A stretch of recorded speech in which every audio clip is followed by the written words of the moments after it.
Chapter 464. The prince's name was Wen Yuan, and he was the younger brother of the current emperor of Baiwan Kingdom.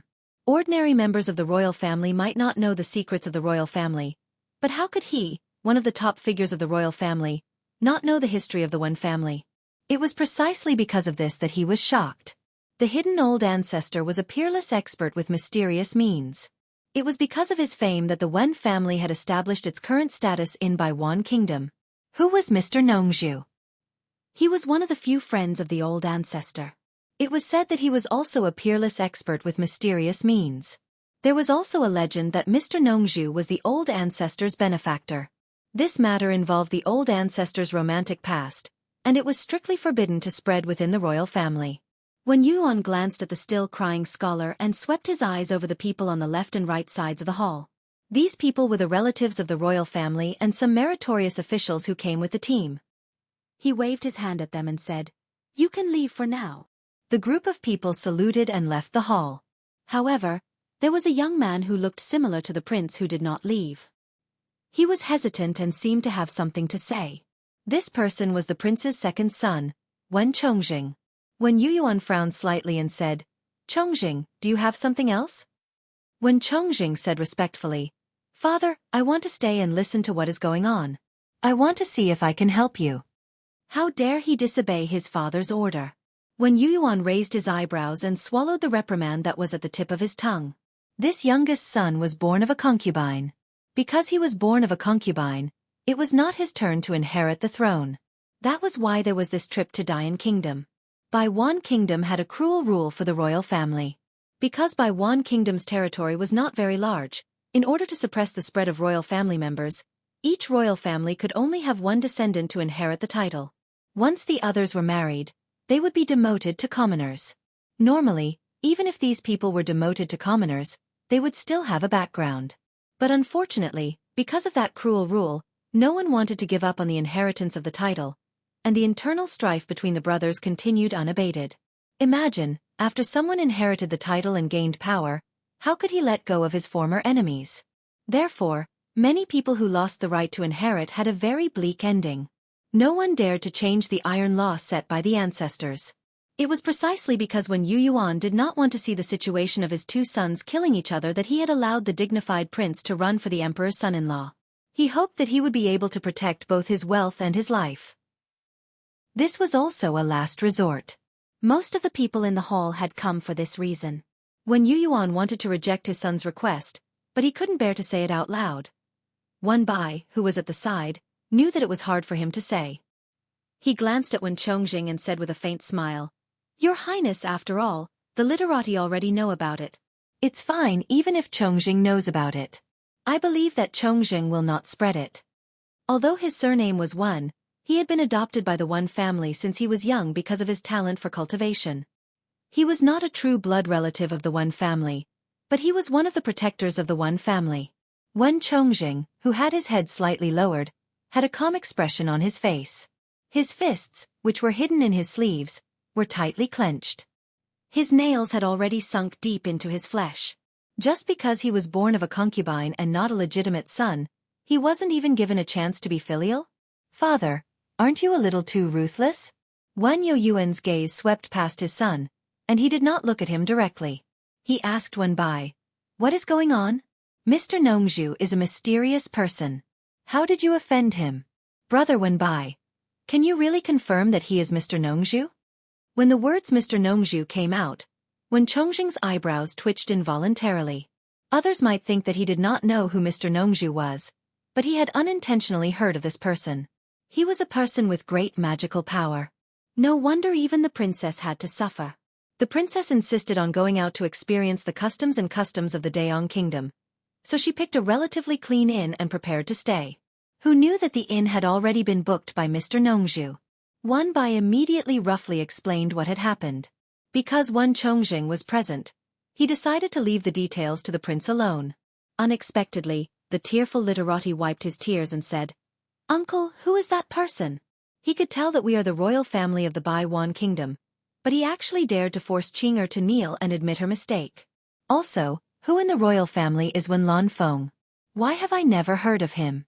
That person kept saying that he wanted Wen Lanfeng to personally go to the South Sea to apologize to him, or he would tear down the palace of the Bai Wan kingdom. He was so arrogant, but Uncle Bai still sided with him and bullied Qing'er together. Boo-hoo! She cried again.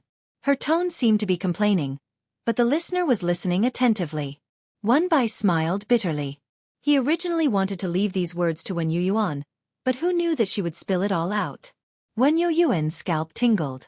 He naturally knew that the elder ancestor was Wen Lanfeng. In this world, who else could ask Wen Lanfeng to go to the South Sea to apologize but that person in the South Sea? Oh my God! This girl was easy to provoke, but why did she provoke him? The elder ancestor could not give face to anyone, but he had to give face to that person. He had saved his life. Wen Chongjing looked calm, but his heart was in turmoil. That Mr. Nongzhu was actually a person who could influence the legendary elder ancestor of the Wen family? Oh my God! His heart was beating wildly, and he seemed to have found a way to the other side of the sea of bitterness. He had long had this intention, so he more or less knew some hidden things, so he knew who Wen Lanfeng was, unlike Princess Wenqing who was ignorant. 800 taels of gold will be fine? Wen Yuyuan murmured. When he heard Wenqing sobbing without knowing the immensity of heaven and earth, he immediately pointed his finger and shouted angrily, "Still crying? Do you know that you almost caused a terrible disaster? If something happens, even your father will be implicated, and no one can save you." The sobbing stopped, and Wenqing's mouth opened. Her hair was disheveled, and she stood there pitifully, not daring to cry anymore. It was the first time she had seen Uncle Wang so angry at her. When she heard that even her father might be implicated, she finally believed that she had really provoked someone she could not afford to offend. With tears in her eyes, she tried to guess who the vulgar guy with the big fan was. Outside the hall, a servant lightly walked in and respectfully said, "Your Highness, lunch is ready. Please enjoy your meal." "Get lost!" Wen Yuyuan roared wildly. Immediately, the servant was so scared that he scrambled out, not knowing how he had offended the prince. "Come!" Wen Yuyuan shouted again. 2 guards with sabers on their waists quickly ran in to greet him. Wen Yuyuan waved at Wenqing and said in a deep voice, "Order all the guards in the embassy to keep an eye on the princess. Without my order, no one is allowed to let the princess go out. If you let her step out, I'll take both of your heads." "Yes." The 2 guards stood up, but they were shocked. Although the prince was noble, it was a bit too much to put the princess under house arrest. But they were the guards of the prince's mansion, so they stood behind the princess without saying a word, obeying the prince's order. "Uncle Wang, Qing'er knows she was wrong," Wenqing said with infinite grievance. "But it was useless to act spoiled today." When Yuyuan said sternly, "Shut up, I will ask your father to punish you when we go back." Wenqing was dumbfounded. Wen Bai shook his head and sighed. Wen Chongzheng, on the other hand, realized how powerful Mr. Nongzhu was. After Wen Yuan calmed down a little, he turned and said, "Brother Wen Bai, I will go change first. I will trouble you to bring me to see Mr. later. I want to apologize in person." Since Mr. has promised not to pursue the matter, I believe he will not go back on his words. If we go, I am afraid we will make Mr. unhappy. Wen Bai was stunned. When Yuyuan said with a bitter smile, "I will not be at ease without seeing him. I hope Brother Wen Bai can understand." Although he said that, he more or less wanted to get to know the senior expert. He had never seen the ancestor in his life, so it was enough to be able to see Mr. Nongzhu. "All right then," Wen Bai said with a helpless smile. Following which, the 2 of them walked out together, leaving only the 4 of them in the hall. The 2 guards stayed close to the princess, while Wen Qing stared at Wen Chongqing with endless resentment and said, "Brother Wang, you have to stay behind and accompany me." Cough cough. Wen Chongqing coughed twice and said, "Father also told me to do something. I do not have time to accompany you for now. Take care, sister. The 2 of you must not neglect the princess." The last sentence was said to the 2 guards, clearly telling them to keep a close watch. After saying that, he hurriedly ran away. "Brother Wang, stop right there." Wenqing's tiger-like roar came from behind him, and he ran even faster. At Guangying Tavern, after Yu Qianchou and the others had eaten and drunk their fill, Boss Sang called for someone to clean up the leftovers. He personally went to the street outside and bought 3 money pouches. These things were what Yu Qianqiu wanted. He was naturally prepared to spend money to accompany Furong shopping, but hanging a storage pouch outside was too conspicuous, so he still needed the money pouches. Boss Sang had just returned to the entrance of Guangying Tavern with the 3 money pouches when he came face to face with 4 people. One of them was the person who had previously compensated Mr. Nongzhu. Although he did not understand why they had come again, he still nodded and smiled in greeting. One Bai glanced at the 3 money pouches in Boss Sang's hands and immediately understood. He cupped his hands and said with a smile, "Boss, we meet again. Is that Mr. still in the tavern?" Boss Sang quickly looked them up and down, then returned the greeting and asked, "What business do you have with Mr. Nongzhu?" Wan Yuyuan, who was standing to the side, cupped his hands and said with a smile, "This humble one has come to apologize to Mr. Nongzhu because of my niece's recklessness. I'll have to trouble Boss Sang to inform him." As he spoke, he slightly waved his hand behind him. A guard took out a shining white ingot of silver and stuffed it into Boss Sang's hands. Boss Sang put on a happy expression and said, "Please wait a moment. I will go inform him immediately." He then hurriedly ran inside. When he reached the back courtyard, he saw that the innocent woman was playing with the 3 piles of gold and silver on the table. She was having a great time. Mr. Nongzhu was standing to the side, waving his fan and watching with a smile. General Zhang Peng suddenly turned around. When he saw that it was Mr. Nongzhu, his vigilant gaze relaxed. Chapter 465. Sir, the people from Baiwan Nation are here again. This time they have an extraordinary bearing. He said that the princess is his niece and wants to apologize to you. Boss Sang walked over and reported. Oh. Yu Qianqiu turned his head and said, "Could it be that a prince has come as well? That's good. I don't have to make a trip myself. Let them come." Boss Sang handed him the 3 money pouches and went out to fetch the people. Yu Qianqiu put the money pouches on the table and said with a smile, "Are you done dividing them? If you are, then pack them up." Furong grunted and excitedly packed the 3 piles of gold and silver, handing them to the 2.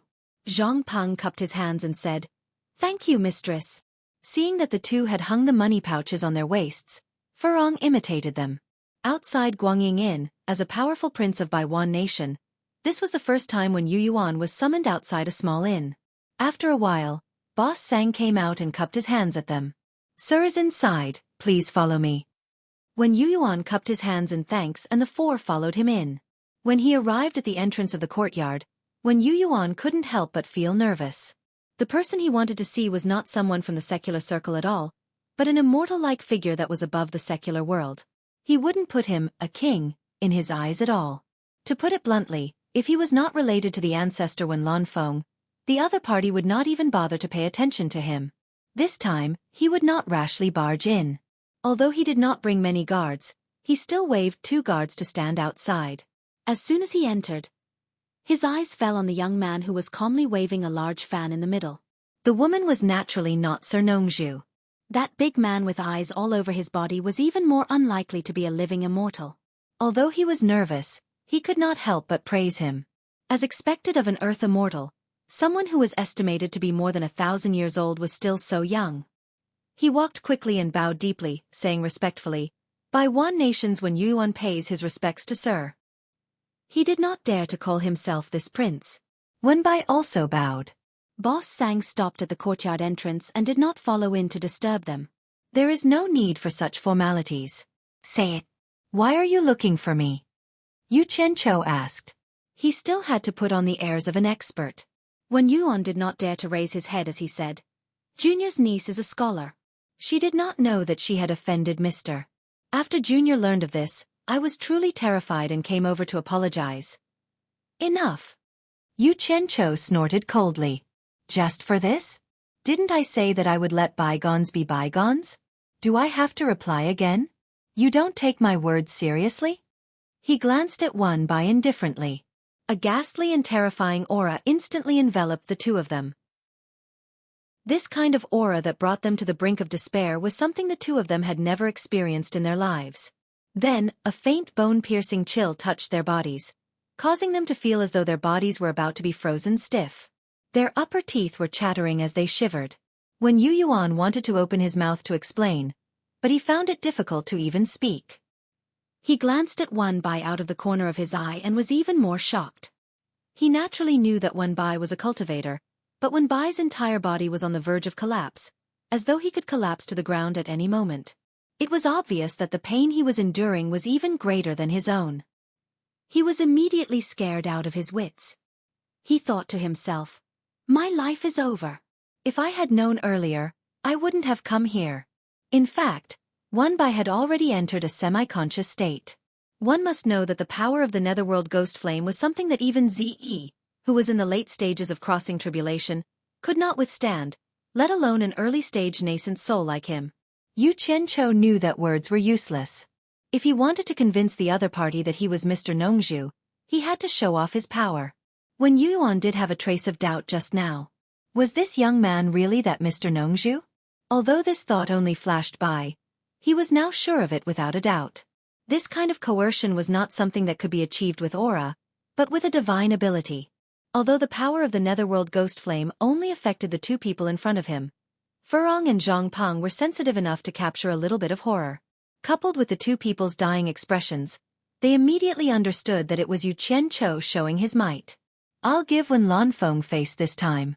If there's a next time, think about the consequences yourself." Scram. Yu Qianqiu shouted lightly and withdrew the coercion that the black fire gave to the two people. The two people immediately felt as if they had returned to the side of a warm stove from an ice cave. After a while, they slowly recovered and bowed as if they had been pardoned. They did not dare to say any more nonsense. When the two people walked to the gate of the courtyard, a faint voice came from behind them. "Wait!" The two people slowly turned around as if they were struck by lightning. Their faces were deathly pale. Could it be that he changed his mind again and wanted to kill the two of them? Yu Qianqiu waved his fan and said with a faint smile, "Prince Wen, I just happen to have something that I need your help with. I wonder if it will be troublesome?" When Yu Yuan looked at the smile on his face and could not help but shiver. This strange person's temper was really hard to fathom. The speed at which he changed his attitude was really fast. He had just made a thunderous move and now he sprinkled rain. He quickly walked over and bowed. "I don't dare. Mister, please tell me. This junior will do his best. I heard that the Dian Kingdom is holding some kind of martial arts competition to select a son-in-law. The participants are all people of status." Yu Qianqiu closed his fan and pointed at Zhongpeng, saying, "I'll have to trouble you to help my follower register as a member of the upper class of the Baiwan Kingdom. We will also go and join in the fun." "Ah!" When Yuan was startled and did not have the demeanor that a prince should have. He could not wrap his head around it. Why would such a person care about a son-in-law? "Why? If it is difficult, then forget it. I won't see you out." Yu Qianqiu slowly turned around. "It is not difficult, it is not difficult. Mr. has misunderstood. This junior is glad to be able to serve Mr. How can there be any difficulty?" Wan Yuan immediately cupped his hands towards Zhongpeng and said, "This junior wants to know Mr.'s name." "Zhongpeng," Zhongpeng replied indifferently. "So it is Mr. Zhongpeng. I will remember it. This junior will immediately handle it." When Yu Yuan bowed towards Yu Qianqiu and hurriedly left with a few people. "Prince. Hee. That's all there is to it." Yu Qianqiu raised his eyebrows and opened his fan. He walked in front of Furong and stretched out his hand with a smile, saying, "Let's go. I will teach you how to spend money." Furong nodded excitedly, grabbed his hand and followed him happily. The three of them strolled along the bustling streets of Deyang City. Because they had taken the breath-concealing pill, they were not afraid of being recognized as cultivators. Zhongpeng followed behind the two of them and silently looked around. Yu Qianqiu held Furong's hand and waved his large fan, looking like a hedonistic son of a rich family. On the other hand, it was Furong's first time on the streets of the secular world. Faced with the people coming and going, the continuous flow of horse carriages, and the dazzling array of shops on both sides of the street, she felt that two eyes were not enough. "Look and look. If you like anything, you can use the money in your pouch to buy it." Yu Qianqiu pointed at the shops on both sides of the street and smiled. Letting her understand the ways of the world in the secular world was better than educating her. This was called making her sensible first. Furong nodded a little nervously. She looked around and prepared to choose her first target. Suddenly, Her eyes fell on a few children who were dancing on the side of the street. The boys and girls were like carved jade, innocent and lively, and their smiles were as bright as the sun. They looked really cute. I'll buy them. Furong directly pointed at the children. Yu Qianzhou and Zhang Peng felt as if they were struck by lightning and were stunned for a long time. Then, Zhang Peng, who was as big as him, lowered his head and looked around for something. Where did my money go? This caused the passers-by to also look at the road. You can't buy that. Yu Qianzhou smiled awkwardly and hurriedly dragged her into a shop. He began to teach her how to buy things step by step, and even how to bargain. He also began to carefully teach her some things about the ways of the world. After a few practice sessions, Furong fully displayed a woman's talent for shopping. She improved at a godly speed, and the price she haggled caused Yu Qianzhou and Zhang Peng to be dumbstruck. She was really good at helping Yu Qianzhou save money. The more Furong talked, the more courageous she became. From the looks of it, it seemed as if she wanted to go to all the shops in Deyang City one by one. Yu Qianzhou always had a doting attitude towards this girl. Thus, he took a few deep breaths and prepared to risk his life to accompany his wife to go shopping. Zhang Peng carried more and more things in his arms and shoulders. He had no choice but to find a hidden place to throw them into his storage pouch. He couldn't understand. What was the use of those stone stools, doors, weights and the like? Was it because they were cheap? In his heart, he secretly decided not to do it again. In the future, he would resolutely refuse to go shopping with women. It was too scary. It was even scarier than being ambushed on the battlefield. The owner of this shop is too unscrupulous. I'm not buying from him. Let's go to another shop. Furong angrily pulled Yu Qianzhou out of a toilet bowl shop. In the beginning, it was Yu Qianzhou who pulled her, but now, it was she who pulled Yu Qianzhou. Yu Qianzhou staggered from her pull and almost tripped over the door's sill. He repeatedly nodded his head. And his heart was filled with endless joy. It turned out that bringing a woman shopping was the fastest way to educate her. This trip was not made in vain. Continue. Continue. Zhang Peng, who was following behind, almost burst into tears. He thought to himself, Master, what a pure and innocent woman. She didn't even spend an afternoon. She was educated to this extent by you. On the bustling street, there was a person following the three from afar. It was none other than Wen Yuan's son, Wen Chongjing. Guangying Tavern had been booked by someone. The three of them matched the number of men and women. In addition, the owner of the tavern had respectfully sent them out. It was likely that the person waving the large fan was Mr. Nongzhu, who had caused his father to leave in such a sorry state. Although they were strolling on the bustling street, it had to be said that Zhang Peng's vigilance was not something an ordinary person could compare to. After strolling along a few streets, he discovered that the same person was following them from afar. He immediately transmitted his voice to Yu Qianzhou. Master, there's someone following us. Yu Qianzhou nodded slightly. When they reached the entrance of an alley, he pulled Furong along and the three of them walked in together. Not long after, a person had just stuck his head into the alley to take a look when Zhang Peng, who was guarding the entrance, reached out and grabbed him by the neck. He directly dragged him in and threw him to the ground. Yu Qianzhou smiled as he put away his fan and said, You like to follow? Zhang Peng, break his pair of dog legs first. The person following them was naturally Wen Chongjing. He was dizzy from the fall, but when he heard this, he immediately sobered up. He hurriedly begged for mercy. Mr. Nongzhu, it's a misunderstanding. It's really a misunderstanding. Chapter 466. Hearing this, Zhang Peng stopped. He knew that his master was now that Mr. Nongzhu, so he looked at Yu Qianzhou with a questioning gaze. Oh, since you know who I am and still dare to follow me, you've got guts. Yu Qianzhou smiled faintly and said, Why are you following me? Tell me the truth. If you lie, I'll tear you apart and feed you to the dogs. Get up and speak. Although he said this with a smile, Wen Chongjing felt a chill run down his spine. He did not dare to doubt that Miao Yi was joking. He immediately climbed to his feet with the help of the wall. Trembling, he said, I am Wen Chongjing, the second son of Baiwan country's Prince of Tranquility, Wen Yuan. Today, I heard Uncle Bai and my father mention you, so I was curious and followed my father to the inn where you were staying.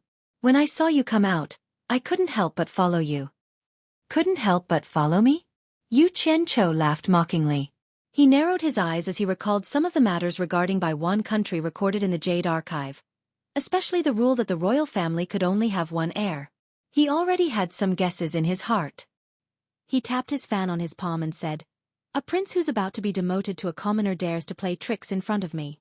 Zhang Peng, twist his head off and send it to his father." "Spare me, mister." Before Zhang Peng could make a move, Wen Chongjing knelt down and kowtowed repeatedly in fear. "Mister's eyes are sharp. I'm following you because I want to bask in your glory." After he finished speaking, he pressed his head against the ground and his body trembled uncontrollably.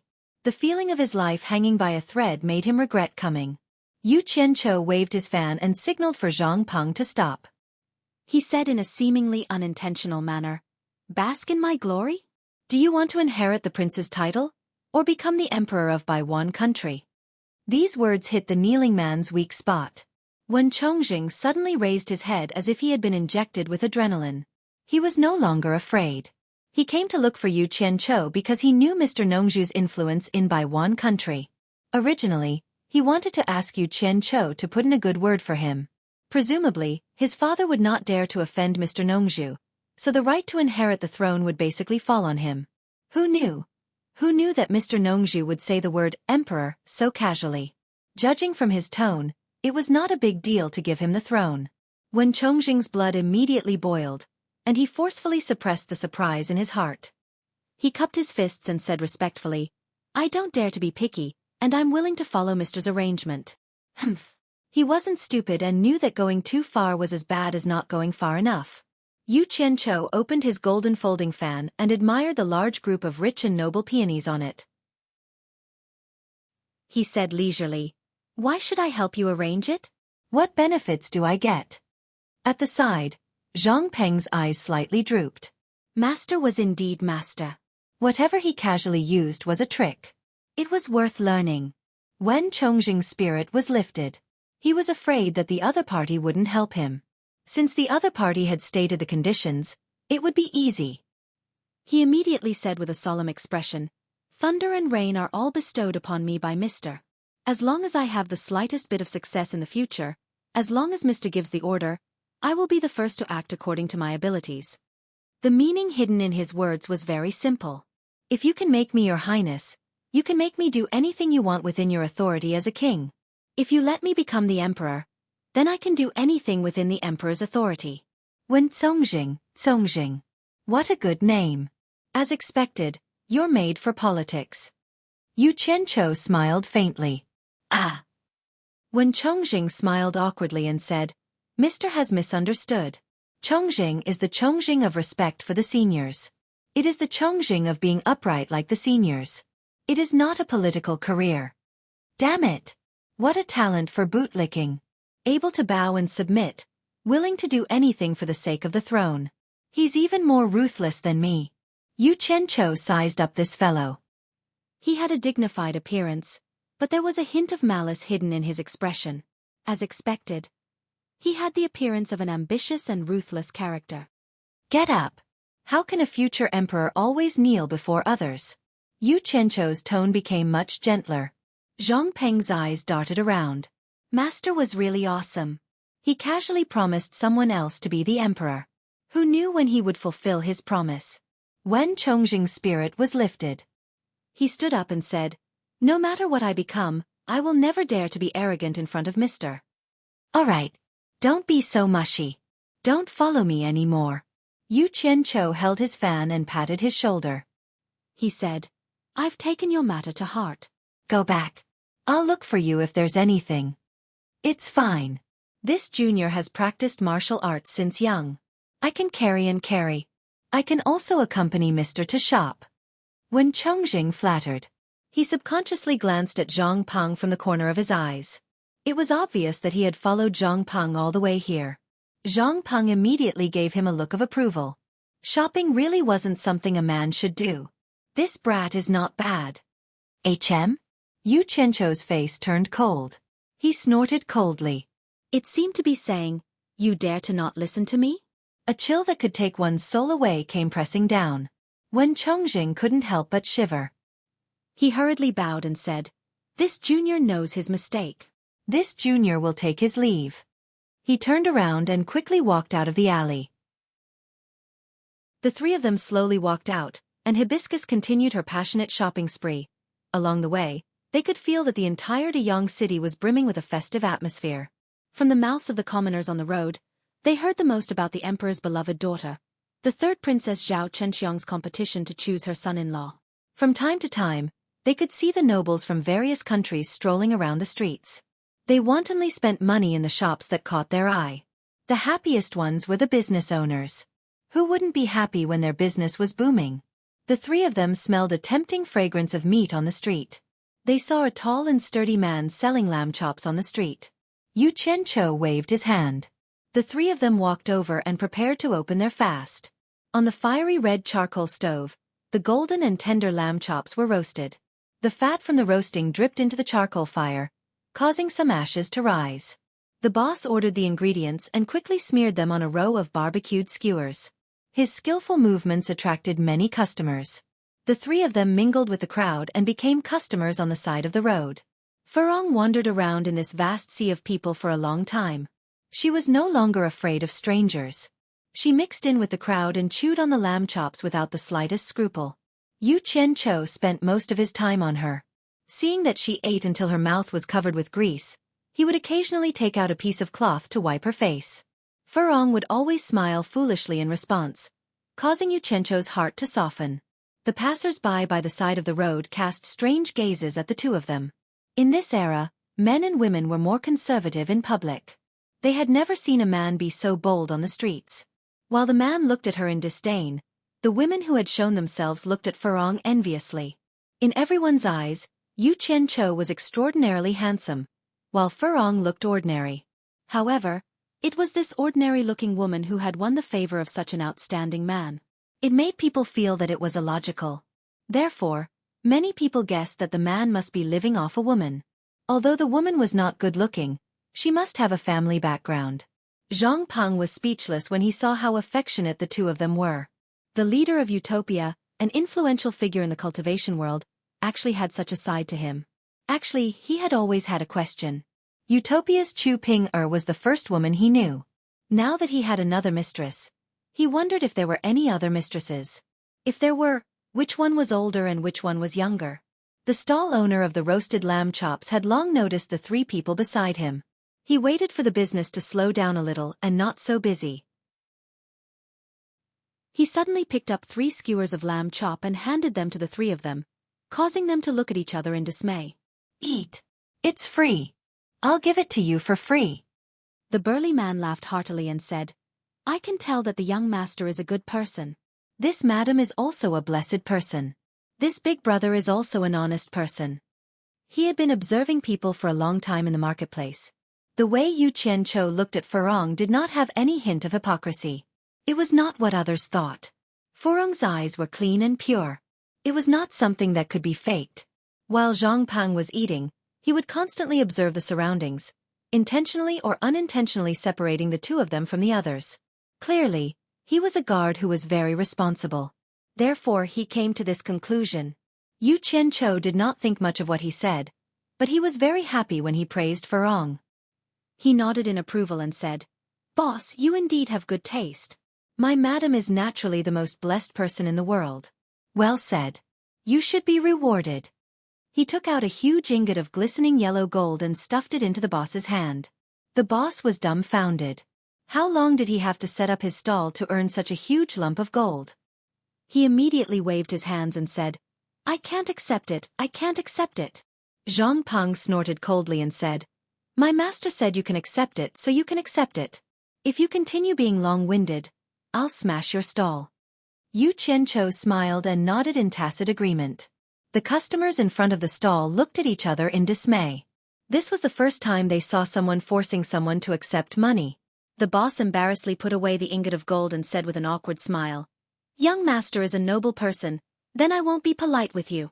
I have roasted lamb chops here. Young master, please eat as much as you want. Young master, please don't be polite, otherwise I won't be able to sleep because of this money." This is a business transaction. All right, deal. Yu Qianqiu nodded in agreement. The three of them did not stand on ceremony and ate as they should. They even chatted with the boss from time to time. The sky was gradually shrouded in a layer of twilight. Just as the three of them were about to return, a group of imperial bodyguards on tall horses opened the way in front of them. Behind them was a luxurious carriage. Yu Qianqiu did not think much of it. There were many nobles in the secular world. He only glanced at them casually, but he suddenly realized that the people in the lead were somewhat familiar. For a moment, he could not remember where he had seen them. When the carriage passed by him, he saw an old man on horseback protecting him. He narrowed his eyes slightly. The people in front of him also reminded him of who they were. This old man was none other than Elder Lu Wanwan of the Hundred Flowers Valley Cultivation Alliance, who disappeared after Ong Kwangtsung was wiped out. The people in front were also disciples of Ong Kwangtsung. Yu Qianqiu had wanted to find this old man to settle the score, but he had not been able to find him. He did not expect to meet him here. It was really a small world for enemies. Chapter 467. What he didn't expect was that the dignified elder Ong Kwangtsung from back then would actually become someone else's bodyguard. He didn't know who was sitting in the carriage that they actually needed a cultivator to protect him. Could it be another prince? Compared to China's cultivation world, the situation here was really different. It seemed very normal for cultivators and mortals to mix together. It was a little worthless. He swept his gaze across the group of people. There were quite a lot of cultivators among them. There were more than 10 cultivators in the Foundation Establishment realm, Core Formation realm, and Nascent Soul realm. With such ostentatious behavior, Yu Qianqiu really wanted to know who was inside the carriage. Lu Wanqian rode on a tall horse with an arrogant look on his face. It seemed like he felt honored to be able to serve as a bodyguard. His gaze swept back and forth before meeting Yu Qianqiu's gaze. Yu Qianqiu even smiled and nodded at him. Lu Wanwan was slightly startled. This gaze was a little familiar, but he had never seen this person before. After pondering for a moment, the group of people had already brushed past Yu Qianqiu. He naturally couldn't recognize him. First of all, he couldn't see through Yu Qianqiu's cultivation level. Moreover, he was wearing an exquisite human skin mask. It should be known that the human skin masks Shi Wenguang ordered people to make for Yu Qianqiu, and the others were made by the best masters in the army of several million. They were thin and lifelike, almost to the point of passing off the fake as the real thing. How could he recognize them just by looking at them? After watching the group of people leave, Yu Qianqiu gave Zhang Peng a look. Zhang Peng understood and nodded slightly. He quietly retreated and disappeared into the crowd. Let's go. I'll accompany you for a walk. Yu Qianqiu pulled Hibiscus along. Hibiscus looked around and asked in surprise, Yu Qianqiu, where's Zhang Peng? He had something to attend to, so he left first. Yu Qianqiu smiled. The owner of the roasted lamb behind him shouted, Young master, come back tomorrow. I won't charge you any more. Yu Qianqiu waved his hand with his back facing the owner. When the lanterns were first lit, the two of them strolled along the streets. Looking at the lights of tens of thousands of households, Hibiscus felt relaxed and happy. How could one see these things on Fuxian Island? In particular, when she passed by a certain brothel, she saw many gorgeously dressed women chattering with each other. In addition, there were all kinds of beautiful lanterns. Hibiscus couldn't help but want to rush inside to take a look. Yu Qianqiu jumped in fright. Great aunt, this is not a place you can go. He hurriedly pulled her back and told her where they were without any hesitation. After Furong figured it out, she did not dare to go any more. However, from the way she kept looking back, it seemed that she was very curious about that place. When the crowd on the street began to thin out, Hibiscus still strolled around without feeling tired. Yu Qianqiu had no choice. He still had things to do, so he could not just play around. He had already indulged himself very much today, so he promised to bring her out again next time. Only then did he persuade Hibiscus to go back. When the two of them returned to Guangying Inn, Zhang Peng was already back. At the same time, Wan Bai was also there. The two of them were waiting in the courtyard. Boss Sang, who was at the side, said respectfully, Sir, this esteemed guest has been waiting for you since before dinner. He has been waiting until now. You can leave first. Yu Qianchou waved his hand to dismiss Boss Sang. He then asked Zhang Peng, "Is it done?" "Yes, sir," Zhang Peng replied. Yu Qianchou nodded, gratified. Zhang Peng had been on the battlefield for many years. Usually, people who knew how to fight weren't just brave and fierce. They were also very smart and experienced when it came to handling matters. There were some things that didn't need to be said. Usually, he would understand with a glance. If trained well, he would definitely be a good helper. This was the reason why he chose Zhang Peng to follow him. "What business do you have with me?" Yu Qianchou finally asked Wanbai. Wanbai hurriedly replied, "Prince Pingxin has ordered me to inform Senior that Senior's task has been completed." I understand." Yu Qianchou nodded. He suddenly paused and raised his head to look at the bright moon in the sky. After a moment's thought, he said, "There's one more thing I need to trouble your prince with. Go back and ask your prince. Tell him that I would like to stay at his place for a while. It would be best if I could go tonight. Would it be a bother?" Wenbai was taken aback. He immediately said, "No, of course not. Sir is an esteemed guest that no one can invite. His Highness would definitely welcome you with open arms." "You should go back and ask your Highness first," Yu Qianchou said calmly. Wanbai still wanted to say something, but when he thought of the temperamental nature of this gentleman, he didn't dare to disobey him. He immediately cupped his hands and quickly returned to the prince's residence to report. As soon as he left, Yu Qianchou immediately extended his hand towards Zhang Peng and asked, "Where are the things you bought today?" Zhang Peng took out a storage pouch from his bosom and gave it to him. Yu Qianchou took the pouch and handed it over to Furong. He smiled and said, "Go back to the room and have a look. This is the things you bought today." Furong's eyes brightened. She immediately took the pouch and went back to the room to check. At this time, Zhang Peng approached and reported, "The person in the carriage today was the Prime Minister of Daong Kingdom." This disciple followed them back to the Prime Minister's residence. "Originally, I wanted to enter the residence to investigate. However, when the Prime Minister entered the residence, several divine senses swept back and forth several times. If I hadn't taken the restraining breath pill, they would have treated me as an ordinary person. I'm afraid I would have been exposed. This disciple was afraid of alerting the enemy, so I had to return first." Yu Qianchou frowned and said, "In that case, there are still cultivators hidden in the Prime Minister's residence. Moreover, their cultivation level might be higher than yours? At least not lower than mine. Also," Zhang Peng muttered, "this disciple suspects that the old coachman who drove the Prime Minister's carriage is also an expert who goes out to protect the Prime Minister. Although this disciple can't see through his cultivation level, I noticed that when the Prime Minister got off the carriage, the old coachman didn't even look at the Prime Minister. Moreover, the Prime Minister seemed to be very respectful towards him. This is really contrary to common sense." "There's such a thing?" Yu Qianchou felt strange and said, "The Princess of Baiwan Kingdom was only protected by an early nascent soul cultivator. It's a bit strange that a mere Prime Minister has so many cultivators protecting him." Zhang Peng said, "This disciple will find an opportunity to sneak in again to investigate. Don't do anything rash. This is not the Huaxia cultivation world. Almost every country has 1 or 2 soul formation cultivators overseeing it. Those old fellows have drawn these countries into their own sphere of influence. You can't be careless." Yu Qianchou tapped his fan and said, "However, there is an old enemy. I will have to drag him out and settle old scores. I will personally pay a visit to the Prime Minister's residence tonight. I will accompany Master to wreak havoc in the Prime Minister's residence." Zhang Peng was excited just thinking about it. He immediately cupped his fists and asked for permission. His military style was back. "Nonsense. Who said I'm going to wreak havoc in the Prime Minister's residence?" Yu Qianchou rolled his eyes and said, "After leaving China's cultivation world, we don't know anything about the cultivation world here. I'm just going there to get a feel for the situation and find out the truth. If there's any danger, I won't be able to do anything if you go. Besides," he pointed at the house and said, "Besides, your master's wife's cultivation level isn't high. I'm not at ease leaving her alone for now.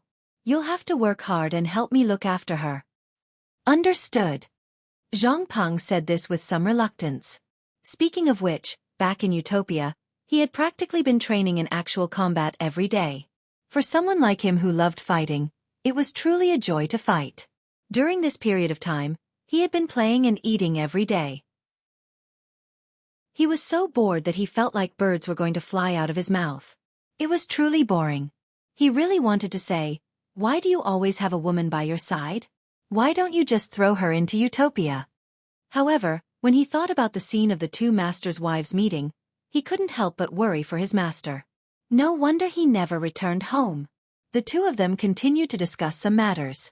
Not long after, they heard the sound of a carriage outside. A moment later, Boss Sang ran in and reported, "Sir, those two esteemed guests are here again. They've brought 2 carriages and a group of guards with them." Yu Qianqiu nodded and said, "Boss Sang, thank you for your warm hospitality.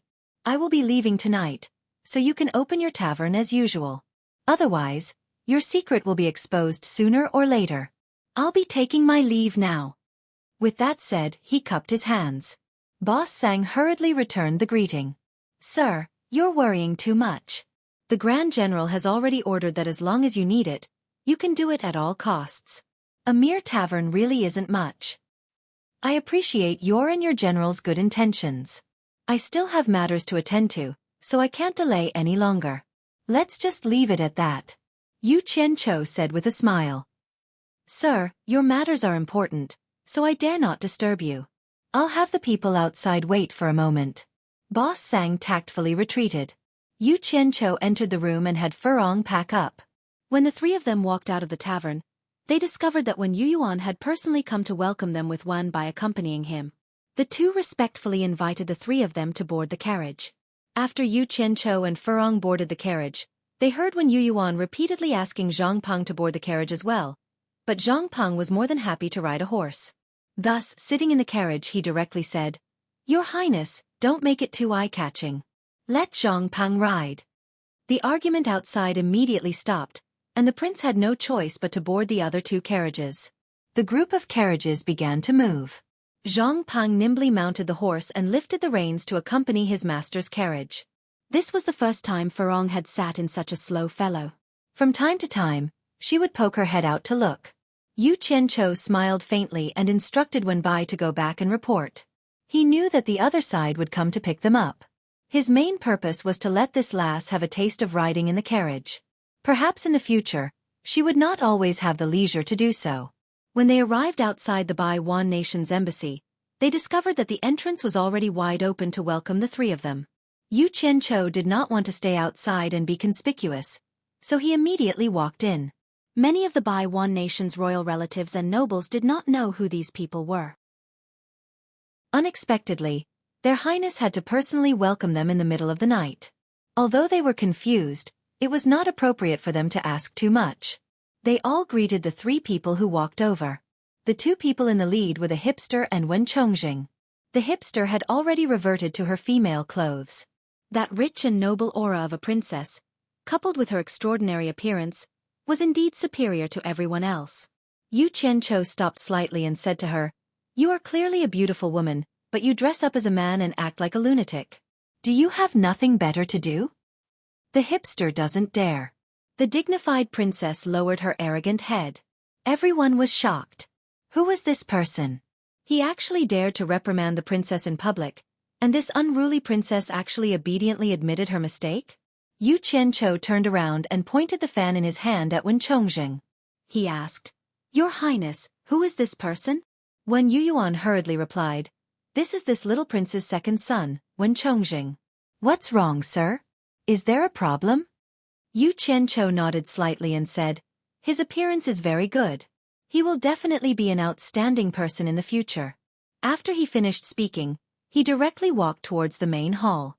Wen Yuyuan was stunned for a moment before he hurriedly chased after him. Chapter 468. The 2 rows of people began to disperse in 2s and 3s. Wen Chongjing stood there motionlessly as though he was frozen in place. Yu Qianqiu's words immediately made him feel the warmth of spring. Sir clearly knows me, but he pretended not to know me and said those words on purpose. This means that Sir has the intention to help me? Wen Chongjing's imagination was running wild. He had already seen the day when he would wear the imperial robe. He did not know that the people around him had already dispersed. The extremely depressed hipster lowered his head slightly. He suddenly noticed that when Chongjing was in a daze. He walked over and kicked his calf. He said in a bad mood, "Brother Wang, why are you in a daze? Have you become stupid from all the praises?" Wen Chongjing suddenly came to his senses. He looked around and realized that he had indeed lost his composure. He quickly shook his head and said, "No, no." He minded his own business and walked away. The hipster was stunned and looked at his own feet. His kick just now should have been quite strong. Why did he not have any reaction at all? Yu Qianqiu and the others entered and looked around. A residence that belonged to the secular world was indeed not ordinary. When Yu Yuan chased after him to the main hall, he dismissed the people around him and found an opportunity to ask carefully, "Does sir know the art of foresight and fortune-telling?" "That's what fortune-tellers do. I don't have the leisure to do that." Yu Qianqiu snorted disdainfully. He walked to the seat in the middle that belonged to the prince and sat down. When Yu Yuan was perturbed. This matter concerned his son's life, but he still braced himself and asked humbly, "Just now, sir said that my son's fortune-telling is very good and that he will definitely be an outstanding person in the future." This prince is confused after hearing this. "Sir, please give me some guidance. I'm just fooling your son, and you took it seriously?" Yu Qianqiu glanced at him and thought that there was no need to be so harsh. He had not figured out what was going on with this family and did not know if they had any value. Thus, he deliberately mystified and said, "The secrets of heaven cannot be revealed. Your Highness, please do not ask any more." These words were enough to give Wen Yuyuan a lot of thought. It was really mysterious, and there was a lot of room for imagination. Yu Qianqiu looked at his hesitant expression and interrupted with a smile. "Wang Yi, do you have a place for us three to stay?" Yes. It has been prepared a long time ago. It is the small courtyard that the princess used to live in alone.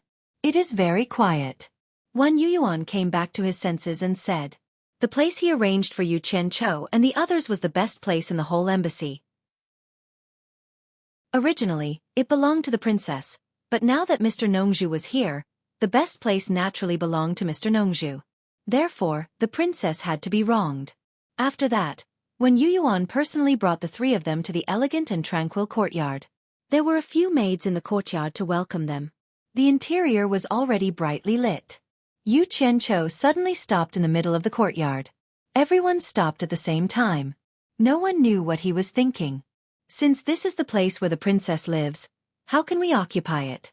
Let's invite the princess back. In any case, there are many rooms here. It is better to live here. Yu Qianqiu said slowly. When Yu Yuan was shocked. A bad thought emerged in his mind.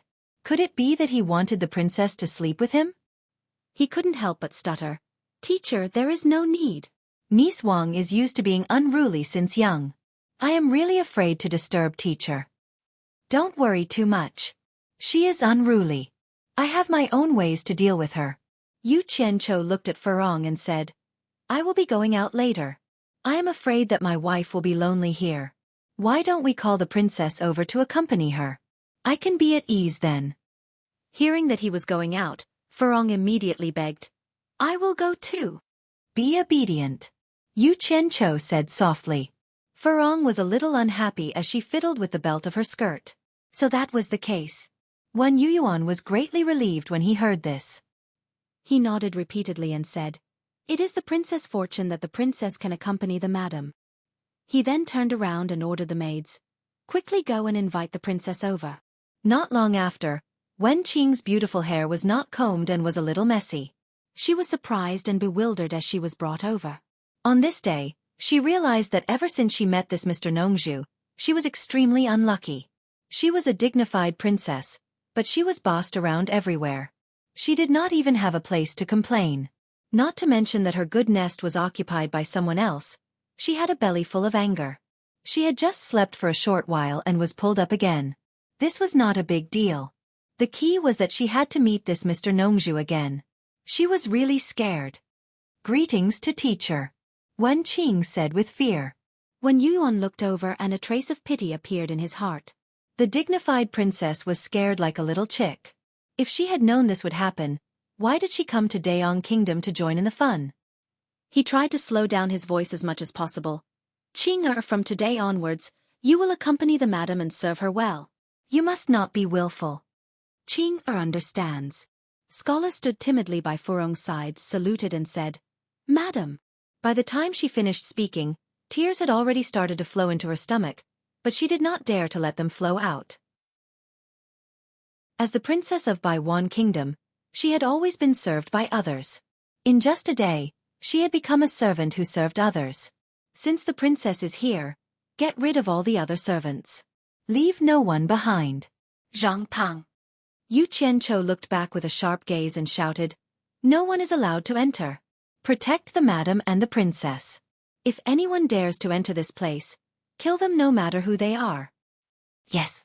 Zhang Pang cupped his fists and accepted the order. His cold and murderous eyes quickly looked around. Wen Yuan's heart skipped a beat. He immediately waved at the maids, and they retreated while trembling with fear. Wen Yuan and the burly Zhang Pang looked at each other and instinctively shrank back. He really knew how to kill people. Yu Qianqiu glanced at Wen Qing. For the sake of Furong, he put on a warm smile and said, Don't be afraid.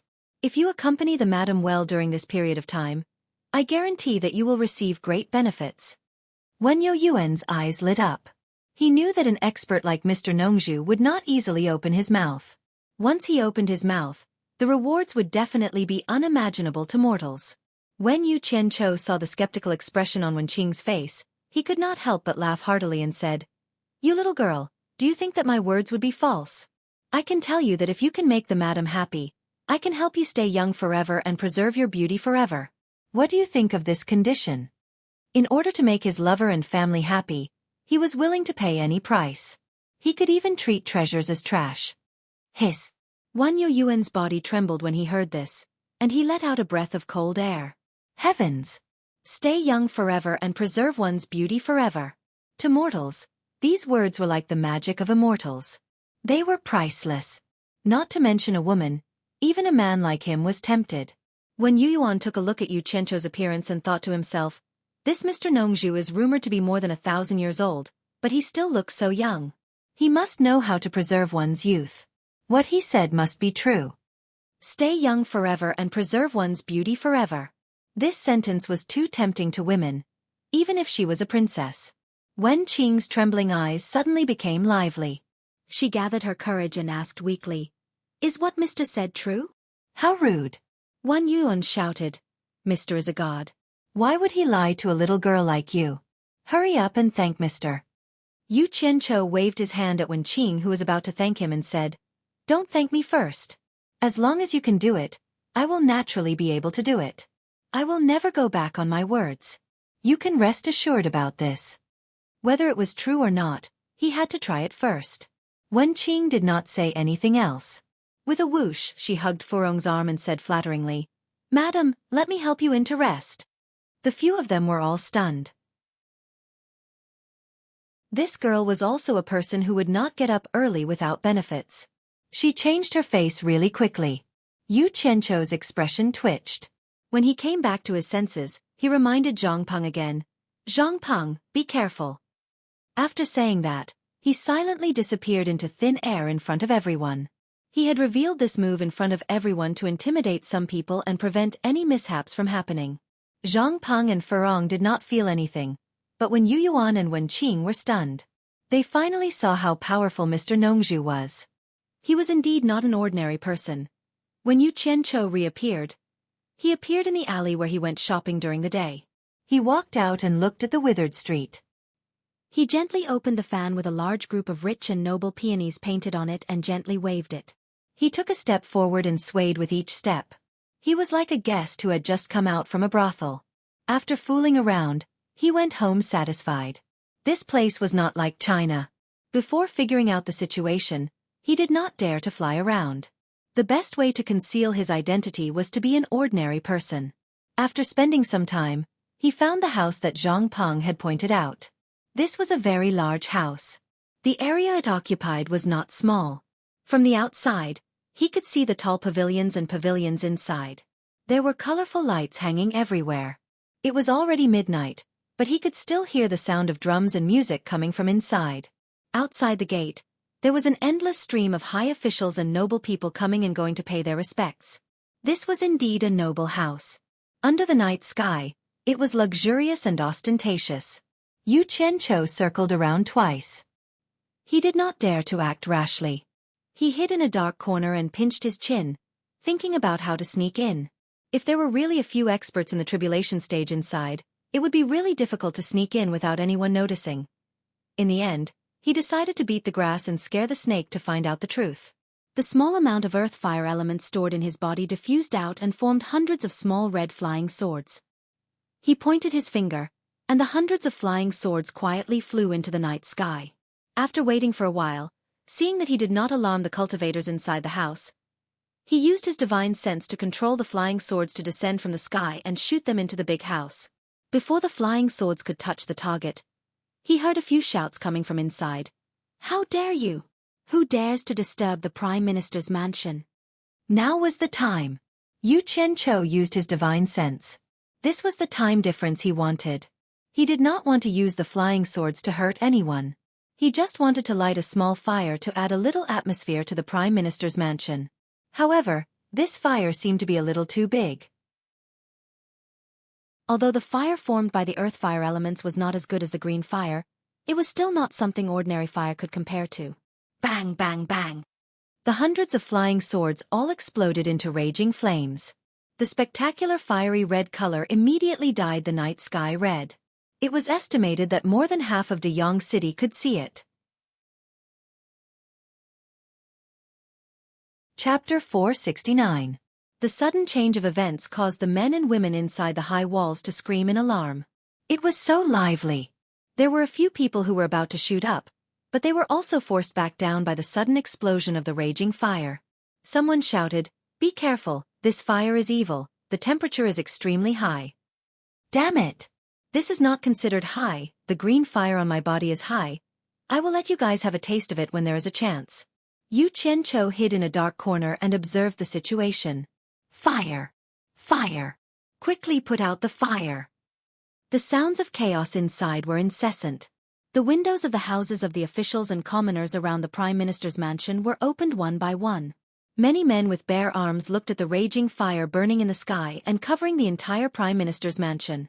They were all dumbfounded, and the words, "descent of heavenly fire," appeared in their minds. Suddenly, a loud bang-bang sound came from inside the high walls, like the sound of raging waves. Yu Qianqiu squinted his eyes, only to see the high walls stirring up waves of water, rushing towards the pressing fire cloud. Pitter-patter. The sound of hot oil splashing into water suddenly sounded in the air. The water and fire intersected, and immediately a misty fog rose. It was really called a vast fog. Another series of bang-bang sound rang out. The waves of water rose one after another, and finally, the raging fire from the sky was mostly neutralized.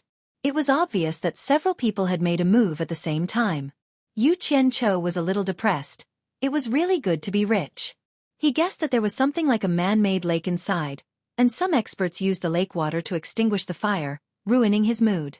However, in this short period of time, not all the raging fire was blocked after all. This was not an ordinary fire. There were still some fish that escaped the net and rose into the sky inside the high walls. Finally, he felt a little better. Otherwise, coming here in the middle of the night to set the fire would have been a waste of effort. It's burning people to death. Quickly put out the fire. The screams from inside began to sound again. Dozens of figures shot out from the water mist, flashed to the high ground of the surrounding houses, and even 2 figures soared into the sky, silently observing the surroundings. They didn't find any suspicious people. According to their estimation, the troublemakers probably took advantage of the time when the fire blocked the way.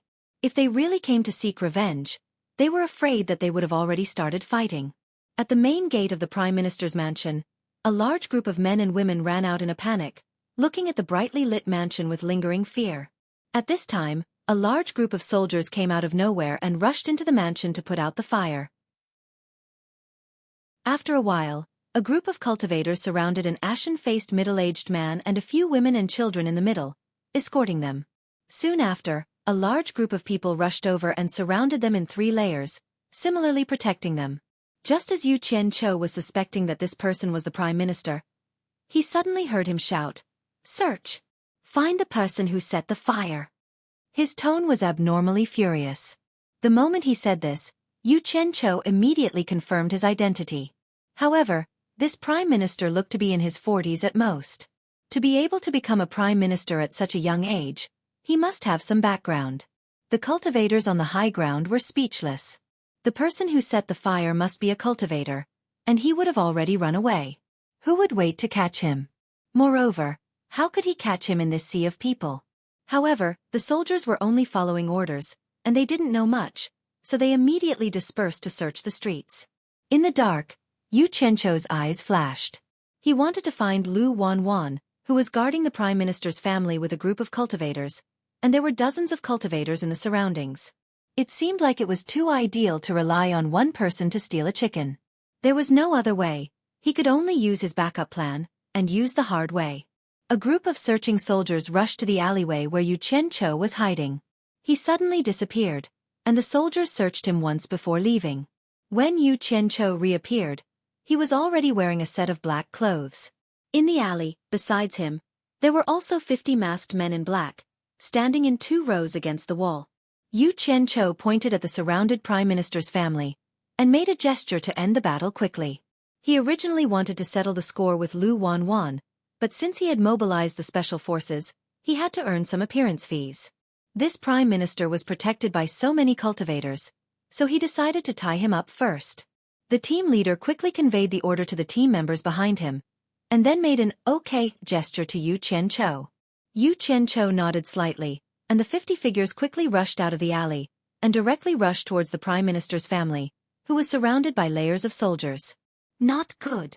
The cultivators on the high ground immediately cried out in alarm, and rushed over. However, as soon as they fought, they immediately regretted it, and didn't even have the chance to run. Most of these people were foundation building and core bearing stage cultivators, and there weren't many original infant stage cultivators, so how could they be a match for these 50 crossing calamity stage special forces? Moreover, the special forces always paid attention to combination attacks, and even if the opponent was weak, it would still be 2 against 1. Unless there was no other way, they would only fight one-on-one. A burst of light flashed, and with a burst of crackling sounds, screams could be heard everywhere. In a few breaths, most of the special forces were killed. 2 long whistles came from the sky, and 2 figures quickly rushed over. 10 special forces rose to the sky, and fought with the 2 people who rushed down. Then, 2 long whistles came from the Prime Minister's mansion, and 2 more people quickly flashed over. Without saying anything, 10 special forces immediately went to fight with them, and they were playing a game of numbers against few. Release the arrows. Among the soldiers protecting the Prime Minister, a general waved his sword and gave the order, and hundreds of archers immediately drew their bows. However, before the bows were fully drawn, dozens of flying swords rushed over at lightning speed, and immediately, broken limbs flew everywhere, and endless cries for their parents could be heard. The surrounding soldiers, who had never fought in a battle like this, were all scared out of their wits, dropped their weapons, and fled like rats. The surrounding officials and citizens had long since closed their windows, afraid that they would be caught in the crossfire. The 10 special forces in the sky quickly dealt with the 2 early-stage crossing calamity stage cultivators, and immediately flashed into the Prime Minister's mansion to help the other 10 team members fight the 2 middle-stage crossing calamity stage cultivators. When the remaining 30 crossing calamity stage cultivators surrounded them, Lu Wanwan and the other cultivators were so scared that their faces turned pale, and they no longer dared to fight back. The Prime Minister looked around at the group of black-clothed people and shouted, "Who are you? How dare you attack ordinary mortals? Aren't you afraid that the entire cultivation world will punish you?" The women and children who were huddled together cried, "Stop talking nonsense. If there were no cultivators to protect you, I wouldn't even bother to touch you." Yu Qianqiu quickly jumped over, pointed at the cultivators, and shouted, "Obediently surrender, or we will kill you." No one dared to doubt the truth of this sentence. Several special forces flashed over and quickly sealed the dantian of the cultivators, then knocked out the Prime Minister and his family. Then they directly blew up the houses on the side of the road, grabbed 2 people each, and flashed into the houses. After Yu Qianqiu flashed into the houses, he immediately ran out, and there was a fierce collision sound coming from the opposite high wall. He found it strange that the 20 special forces still hadn't dealt with the other 2 people. They were not late-stage crossing calamity stage cultivators. If they continued to waste time, it would be troublesome if they attracted experts. He threw out a flying sword from his sleeve, and the sword flashed into the high wall of the Prime Minister's mansion. After taking a look, he immediately thought to himself, no wonder. He saw two old men huddled together, and one of them held a green bowl in his hand. The bowl was glowing with a green light, forming a green protective shield. More than 20 special forces released their flying swords and took turns to attack the green shield, but they couldn't break it. It was obvious that the opponent had a very good defensive magic treasure. The other old man shouted angrily, "Who are you? Why are you attacking the Prime Minister's mansion? Don't you know the background of the Prime Minister's mansion?" Looking at him, it was obvious that he only dared to hide inside and curse.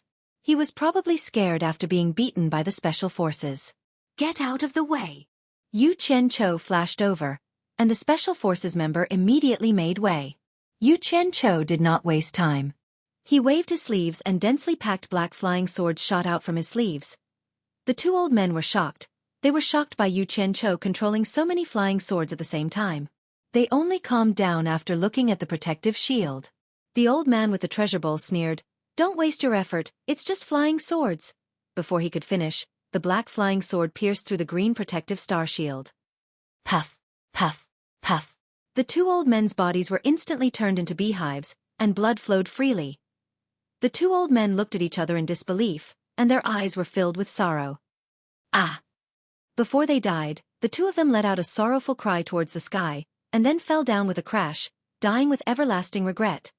In the courtyard of Daong Kingdom's palace, in a remote attic, a lone lamp was swaying, and two old men in plain robes were playing chess.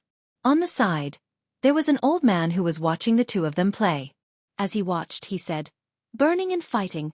I wonder who it was that actually dared to come to Baikong's grandson's house and cause trouble." An old man holding a black chess piece muttered, "Who cares who he is? Baikong has many descendants, and he actually placed his grandson in Daong Kingdom to be the Prime Minister. It's really a bit too much. It's good that someone caused trouble." He found a blank on the black chess piece in his hand and filled it in. The other old man holding a white chess piece stared at the chessboard and said, "It can't be helped. Baikong has the cultivation of demigod late stage, one level higher than Master. He shamelessly came to find Master, and Master couldn't bring himself to do it, so he reluctantly agreed." The old man watching on the side smiled bitterly. "I'm afraid that something will happen, and we will be implicated." Just as he finished speaking, they suddenly heard two deep and mournful cries coming from the night sky, and their expressions changed. The old man who spoke just now was stunned. Did something happen to the two personal cultivators who were protecting that kid? The three of them looked at each other, and then let out a long cry at the same time. They stopped playing chess, and the three figures quickly disappeared into the night.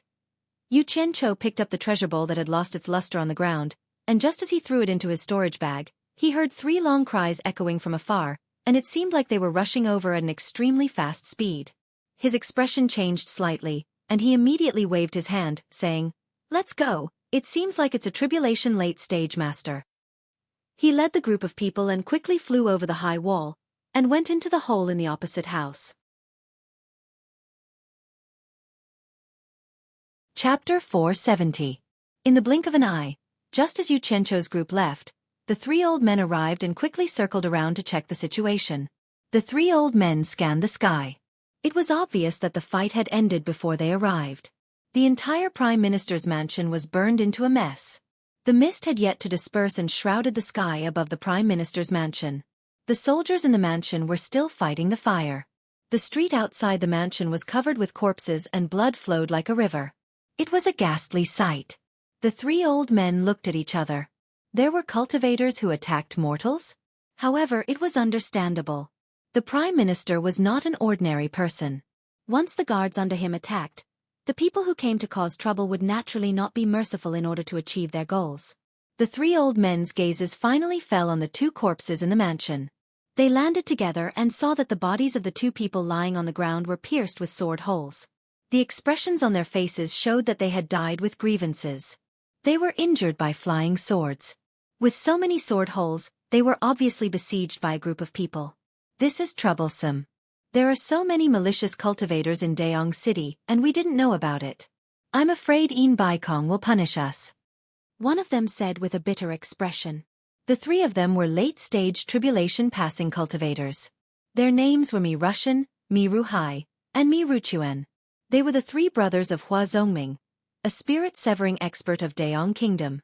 The three of them were responsible for guarding the Daong Kingdom's palace and maintaining the stability of the imperial power. This would help Hua Zongming control the entire Daong Kingdom. The one who just spoke was the third brother, Mi Ruchuan. Normally, this matter had nothing to do with them. However, it involved the late-stage spirit-severing expert, Baikong. If they couldn't come up with a good explanation, it would be difficult to resolve. It's no trouble. Someone revealed their identity and openly provoked Baikong. Trouble won't come to us. Mi Rushan raised his hand and pointed at the high wall.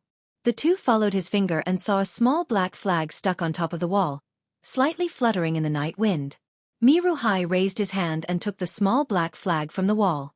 He gently unfolded it. The three looked at it and saw the word, hero, embroidered in gold. With a puzzled expression, Mi Ruhai asked, Hero? Have any of you heard of it? The other two shook their heads slightly, indicating that they had never heard of it. Mi Rushan looked around and said, No matter who he is, we'll use him to complete our mission. Besides, we didn't find Woofing's corpse here. Perhaps he was captured. We only need to report this matter to Master and let Baikong investigate the rest. It has nothing to do with us. Let's go. The three of them didn't waste any more time and swiftly flashed through the sky. Not long after, a large number of city guards arrived. In Utopia, all the captured people were thrown into a cave in a desolate valley. Yu Qianqiu pointed at the unconscious Lu Wanwan. A masked member picked him up and followed Yu Qianqiu out of the cave. As the sun rose, Yu Qianqiu returned to his original appearance. He stretched his arms to welcome the warm sunlight and said without turning his head, Wake him up. The masked member pulled Lu Wanwan up from the ground and woke him up with a slap.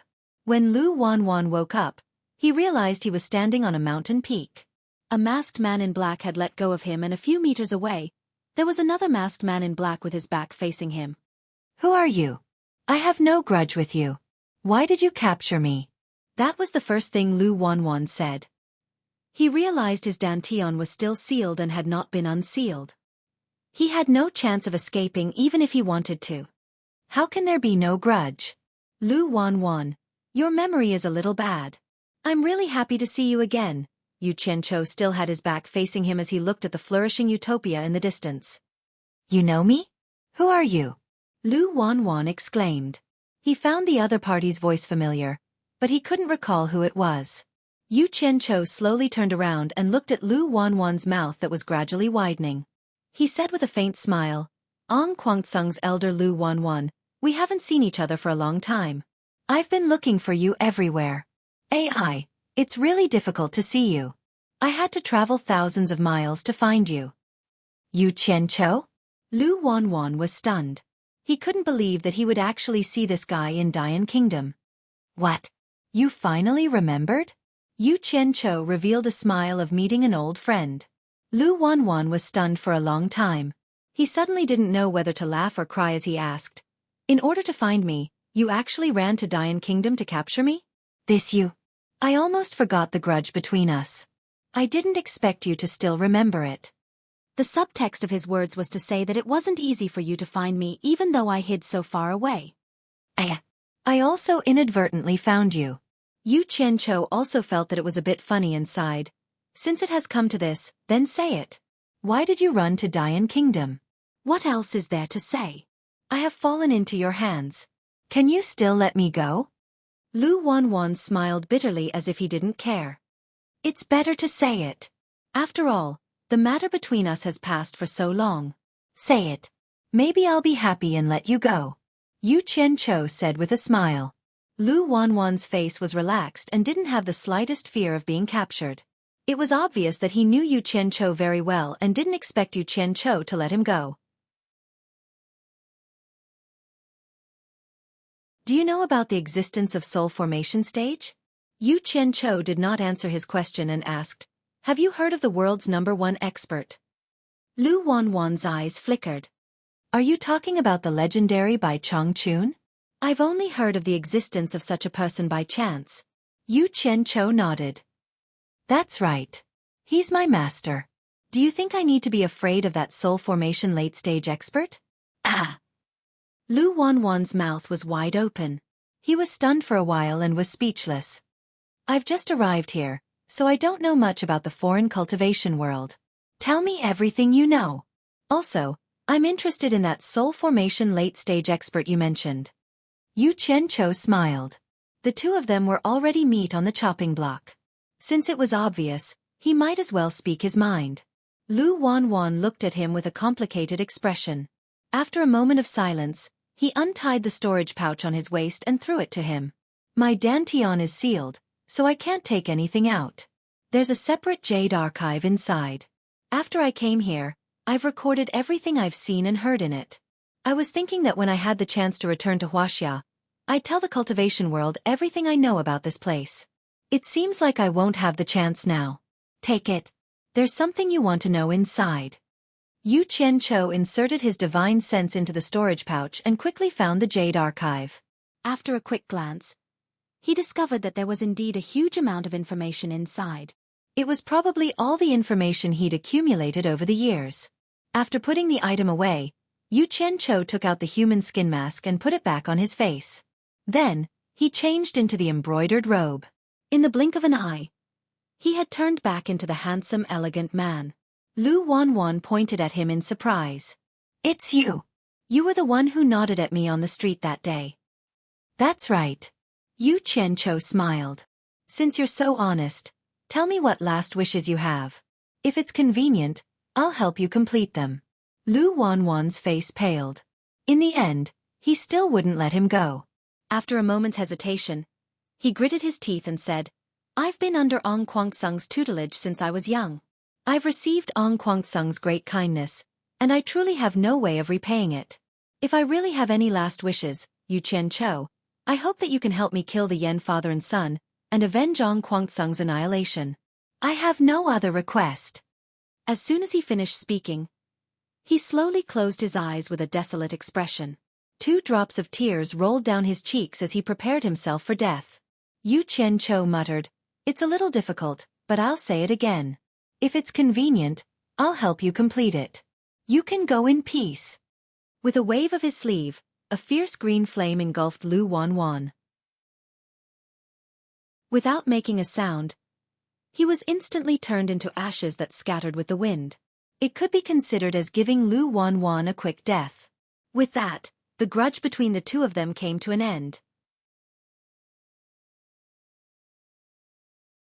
Chapter 471. Daong Nation's Prime Minister's residence had been burned down, and Prime Minister Yin Wufeng's whereabouts were unknown. It was said that he had been captured. Last night's commotion was so huge that almost the entire city knew about it. When the news spread, the entire Daong city was in an uproar. Everyone's topic immediately shifted from the princess's betrothal contest to this matter. Although the streets leading to the Prime Minister's residence had been sealed off, the commoners who wanted to watch the commotion could still see from afar that the once luxurious Prime Minister's residence had been reduced to a foul atmosphere. By the time they saw it, there was still smoke that had yet to be completely extinguished rising up, confirming the rumor that a fire had descended from the heavens and burned down the Prime Minister's residence. Daong Nation was shocked, and so were the envoys from all the other nations. From time to time, messenger pigeons would soar into the sky above Daong City, relaying the news back to their respective nations. In Daong Nation's palace, the officials gathered to discuss the matter. The people who lived in the secluded courtyard in Baiwan Nation's embassy territory were all present. That hipster had some tricks up her sleeves. Hibiscus had already thoroughly fooled around with her. The two of them were lying on the lush green grass, whispering to each other. No one knew what they were plotting. Yu Qianqiu occupied the swing that originally belonged to the hipster. He closed his eyes and basked in the sun as he swayed gently on it. He held a jade archive in his hand and examined it. It was the jade archive that Lu Wanwan had given him. The vast amount of records in it showed that he had indeed put in a lot of effort into it. Perhaps he really did intend to bring it back to Huaxia. Yu Qianqiu had already handed over the kidnapped Yin Wufeng and the other cultivators to Guan Yu for interrogation. It would be best if he could force some useful information out of them. Before he left, Yu Qianqiu had specifically instructed him that it was fine even if he used torture to extort a confession. Beside him, Zhang Peng shook the swing from time to time, not letting it stop. At first, he thought that Miao Yi had fallen asleep on the swing, but when he saw Miao Yi opening his eyes slightly to look at Hibiscus, Zhang Peng finally asked, "Mr. Ahem. I heard from His Highness that the Prime Minister's residence was burned down by a huge fire last night. There was also a huge battle, and hundreds of ordinary soldiers died.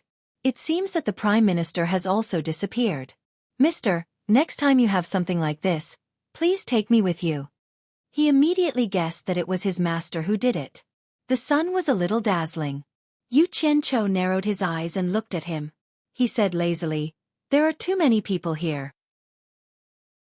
With your size, even if you cover your face, people will be able to recognize you at a glance. Don't worry. There will be plenty of opportunities in the future." Ah! Zhang Peng was speechless. He didn't expect that his good physique, which allowed him to charge and break through enemy lines on the battlefield, would become a burden. Yu Qianqiu closed his eyes and immersed himself in the vast amount of records in the Jade Archive once again. Yin Baikong, who was at the final stage of the demigod stage, was actually the true ruler of the largest foreign nation, the Tuan nation. His grandson, Yin Wufeng, actually ran over to the Daong nation to become the prime minister. This was rather interesting. Speaking of which, Yin Baikong was most likely the spirit-severing expert in the cultivation world who had the most children. He was desperately sowing seeds in hopes of producing 1 or 2 children with cultivating spiritual roots. However, up until now, even though he had many children and grandchildren, not a single one of them was able to cultivate. It was said that in recent years, he had resigned himself to his fate and stopped doing such things. After reading this news, Yu Qianqiu was a little depressed. He originally thought that by capturing his precious grandson, he could extort a huge sum of money. He didn't expect this old thing to have no less than 100 grandsons. He probably wouldn't care if 1 or 2 of them died. However, when he saw that among the old thing's grandsons, there were less than 10 who had any potential, Yu Qianqiu was delighted. No wonder Yin Wufeng was able to become the prime minister of the Daong nation. Yin Baikong probably sold a lot of face to get it. Otherwise, Hua Zongming, who actually controlled the Daong nation, wouldn't have agreed to it. This meant that the hostage in his hands was still worth some money. Sigh. It's been a long time since I've done something like kidnapping and extortion. I didn't think I'd have the chance to do it again in this lifetime. Oh, this Yin Baikong is one of the richest people in the cultivation world. I wonder how much this grandson of his is worth. Yu Qianqiu closed his eyes and smiled as he muttered to himself. "Mister, what did you say?" Zhang Peng didn't hear him clearly and thought he was talking to him. Yu Qianqiu opened his eyes and smiled as he waved his hand. "I'm not talking to you." He put away the Jade Archive in his hand and took out the Jade Archive with the detailed topographic map of the Daong nation. He had to find an advantageous place to pay the ransom. He carefully examined the surrounding terrain of the Daong city, and finally determined the location to be a valley not far from the city. In the Daong nation's palace, Emperor Zhao Hang was having a headache from the quarrel of his ministers. The dignified prime minister of a nation had suddenly disappeared. This matter was getting out of hand. Moreover, it happened right when the princess was about to hold a martial arts competition to find a spouse. In the Golden Hall, although the ministers were righteously condemning the murderer and requesting for the prime minister to be found as soon as possible, everyone was muttering in their hearts. With the prime minister's residence in such a blood-soaked state, their beloved prime minister probably wouldn't be able to return. Hence, someone started saying that although the prime minister was no longer around, the affairs of the nation couldn't be left unattended for even a day. They had to find someone to temporarily replace the prime minister. Once the prime minister was found, he would be handed over to the prime minister. With that, the missing prime minister was immediately thrown aside.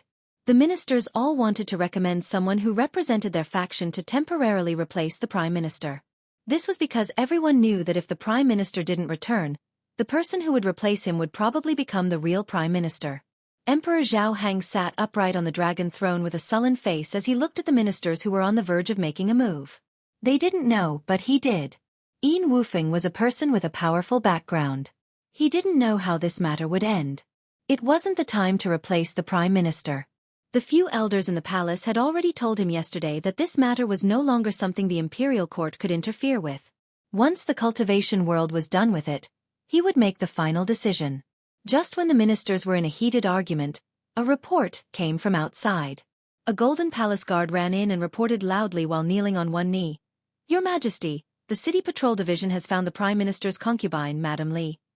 The hall instantly fell silent. All the ministers looked at each other. Zhao Hang waved his hand and said, "Bring him to the harem. I want to question him personally." After saying that, he was too lazy to care about the group of people below him and left. A beautiful and graceful woman was brought to a remote area of the harem by a few guards. It was considered a forbidden area of the harem. It had its own gate and courtyard, and there weren't even any guards. When she reached the gate, the guards stopped and invited her to enter alone. Lady Li walked in slowly, trembling with fear. She saw the emperor, Zhao Hang, and 3 elders standing together. The 4 of them were staring at her with burning eyes, causing her to shudder. There was a fresh whip mark on Madame Li's face, and her clothes were torn. It was obvious that she had been whipped. Think about it, other than the person who attacked the Prime Minister's residence, who else would dare to hit the Prime Minister's wife? Their gazes didn't linger on her. Instead, they were all staring at the jade archive in her hand. "Greetings, Your Majesty." Madame Li's voice trembled as she bowed. "No need for formalities." Zhao Heng's expression was cold. He had met Madame Li before, but he hadn't been this respectful. It was obvious that he was scared out of his wits, and he still had a look of lingering fear. Just as Madame Li rose to her feet, Zhao Heng shouted, "Where is the Prime Minister?" Madame Li was so frightened that she trembled on the spot. She fell to her knees again and said fearfully, "I don't know. I don't know anything. Your Majesty, please spare me." Seeing her kneel again, Zhao Heng's expression softened a little. He asked in a deep voice, "Speak. What is going on? Tell me everything you know. If you dare to lie to me, I will immediately drag you out and execute you." I'll speak. Madame Li trembled as she said, "There was a huge fire. There was a huge fire all of a sudden. Not long after my lord and I escaped, a lot of masked men who could fly suddenly appeared. They started killing people, killing a lot of people. They knocked us unconscious. When we woke up, they asked me questions that I didn't know the answer to. I said I didn't know, so they kept hitting me." The others frowned as they listened. This woman was obviously scared out of her wits. She was speaking incoherently. Zhao Heng asked, "What did they ask you?" "In Baikong. They asked me about In Baikong, but I really don't know this person." Madame Li started crying as she spoke. The 3 Mi brothers exchanged glances with each other. As expected, they were here for In Baikong. They didn't know who could be so daring. "Then how did you come back? Where is the Prime Minister? Did he come back?" Zhao Heng continued to ask. "I don't know. I really don't know anything." Madame Li stuttered. "They knocked me unconscious again. When I woke up, I was outside the city. A masked man gave me this and told me not to lose it. If I lost it, he would take my life. He said this is something to save the Prime Minister." As she said this, she raised the jade archive in her hand. Mi Russian's fingers formed a palm as he took the jade archive into his hand. He immediately used his divine sense to examine it, only to see that it said, "In Baikong, I don't care if you're a demigod or dog transformation cultivator. Your precious grandson is in my hands. I've been a little short on money lately, so I've kidnapped your grandson. If you want your grandson back, prepare 200 million high-grade spirit stones as ransom. Within 3 days, if I don't see any spirit stones, I guarantee that your name, In Baikong, will be immortalized in the cultivation world. Below is the place to hand over the spirit stones. Don't get it wrong." Mi Russian's expression twitched. The inscription was Hero. Looking further down, there was a map. It was probably the place to hand over the spirit stones. "Take a look." Mi Russian didn't know what to say after reading it. He passed the jade archive to his 2 brothers. The 2 of them were speechless after reading it. The jade archive returned to Mi Russian's hand. "Let her go. We won't be able to get anything out of her." Mi Russian waved his hand. Zhao Heng immediately had someone take Madame Li away. He then asked, "High Priest, what's inside?" "Hee hee. Someone must have eaten a bear's heart and leopard's gall. They kidnapped Yin Baikong's grandson and blackmailed him for spirit stones. Mi Russian laughed coldly. In his heart, he was wondering which lunatic did this. How could Yin Baikong's money be so easily extorted? Zhao Heng also knew what kind of person Yin Baikong was. He was shocked and asked, Who? Who did this? The word hero came out of Mi Ruhai's mouth. Mi Ruchuan laughed and said, He. Who is this person? I'd really like to get to know him. He clearly did something shameful, yet he still wants to call himself a hero. But, even though it wasn't done by a hero, his guts are definitely heroic. Chapter 472. Hero. Emperor Zhao Heng stroked the sparse beard on his chin. Why does this sound like child's play? Is it possible that someone is joking with Yin Baikong? Mi Russian shook his head. You can't joke like that. 4 of Yin Baikong's disciples have already been killed. This enmity has been formed. Dog transformation stage. Hee. Interesting. If these words were to reach Yin Baikong's ears, I wonder what kind of reaction Yin Baikong would have? Mi Ruchuan said happily. No matter what his reaction is, it's not our fault that someone has come to bear the responsibility. Your Majesty, the Dayan Kingdom cannot fall into chaos because of a grandson of Yin Baikong. You have to put in more effort. Otherwise, you will not be able to explain to Master. After Mi Russian finished speaking to Zhao Heng, he said to the 2 brothers, I'll leave this place to you. I will return to Illumination Peak and pay a visit to Master. He will naturally take care of this. The 3 of them bowed together, and Mi Russian quickly flew into the sky. Illumination Peak was the highest mountain in the Dayan Kingdom. It was located in the depths of the wilderness. Mortals could only look at it from afar and could not approach it. In the Great Light Palace at the peak, there was a guest from the Tuan Kingdom. It was Yin Baikong's second disciple, Jing Yuan Kong, who had reached the early divine transformation stage. Hua Zongming was wearing thin clothes and was barefooted. He leaned against the golden couch in the center. He held a golden wine cup in one hand and gently swirled it around his nose. He seemed to enjoy the fragrance of the wine. His slightly narrowed eyes occasionally flashed with a fierce light as he glanced at Jing Yuan Kong.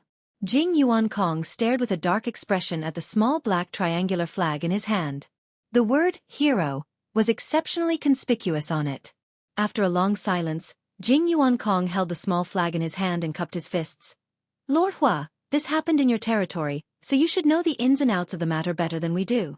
I wonder if Lord Hua knows who is flying this flag? His tone was somewhat stiff. It could be heard that he was forcefully suppressing the anger in his heart. The 4 dead cultivators at the crossing calamity stage were all his disciples. His disciples had been killed, and 4 of them at once. It would be strange if he was not angry. Yin Baikong flew into a rage when he received the news. He had originally wanted to send his eldest disciple to deal with this, but he had volunteered to come. Naturally, he wanted revenge. Lord Hua. This form of address made Hua Zongming a little unhappy. When Yin Baikong saw him, he had to call him little brother, but this guy, who had reached the early spirit severing realm, refused to call him senior. He finished the wine in the cup in one gulp, then said indifferently, I've never heard of such a person. I'm afraid the World Commerce Association will have to investigate this yourself.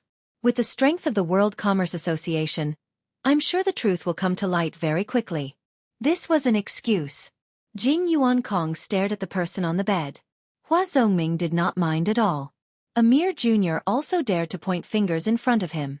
Next to the bed, a beautiful half-naked woman gently filled the empty cup in his hand with a golden pot.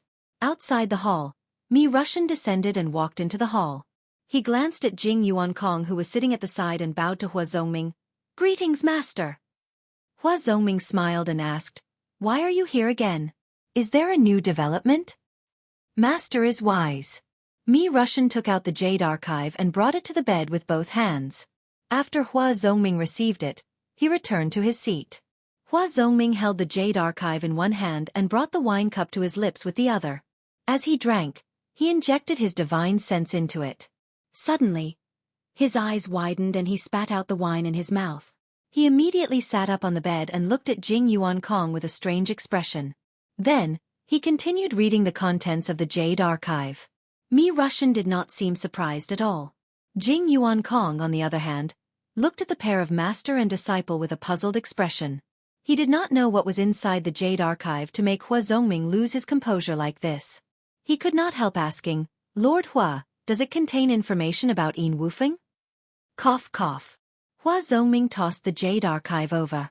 Take a look for yourself. Jing Yuan Kong caught the Jade Archive and looked at him doubtfully again. He then injected his divine sense into it. Hua Zongming looked at him from the corner of his eyes with a smirk as if he was watching a show. As expected, Jing Yuan Kong's expression changed drastically and turned livid. He then roared, How dare you, scoundrel! How arrogant! His voice shook the great light hall. Hua Zongming immediately said in a cold tone, Jing Yuan Kong, do you think this is the World Chamber of Commerce? Is this a place where you can roar as you please? Jing Yuan Kong forcefully suppressed his rage and cupped his fists. Lord Hua, please don't blame me. I lost my composure for a moment. I'll have to discuss this matter with my master. I might have to trouble you again in the future. I'll take my leave now. Sigh. Forget it. I understand how you feel. You should go back and persuade your master to prepare the spirit stones as soon as possible. Otherwise, it'll be hard to say if things get out of hand. Go go. Hua Zongming waved his hand with a smile. It was obvious that he was watching a joke. Jing Yuan Kong cupped his fists with a dark expression and disappeared from the great hall. He took the Jade Archive with him. Hua Zongming then threw his head back and laughed heartily. When he was done, he said, Everyone, are you done watching the show? How much longer do you want to watch? Mi Russian looked around in confusion. Those words were clearly not directed at him. 5 men and a woman slowly walked out from the back of the hall. Mi Russian was slightly taken aback. He immediately bowed and said, Mi Russian greets the 5 seniors. These 5 people were his master Hua Zongming's close friends. They were all at the mid-divine transformation realm.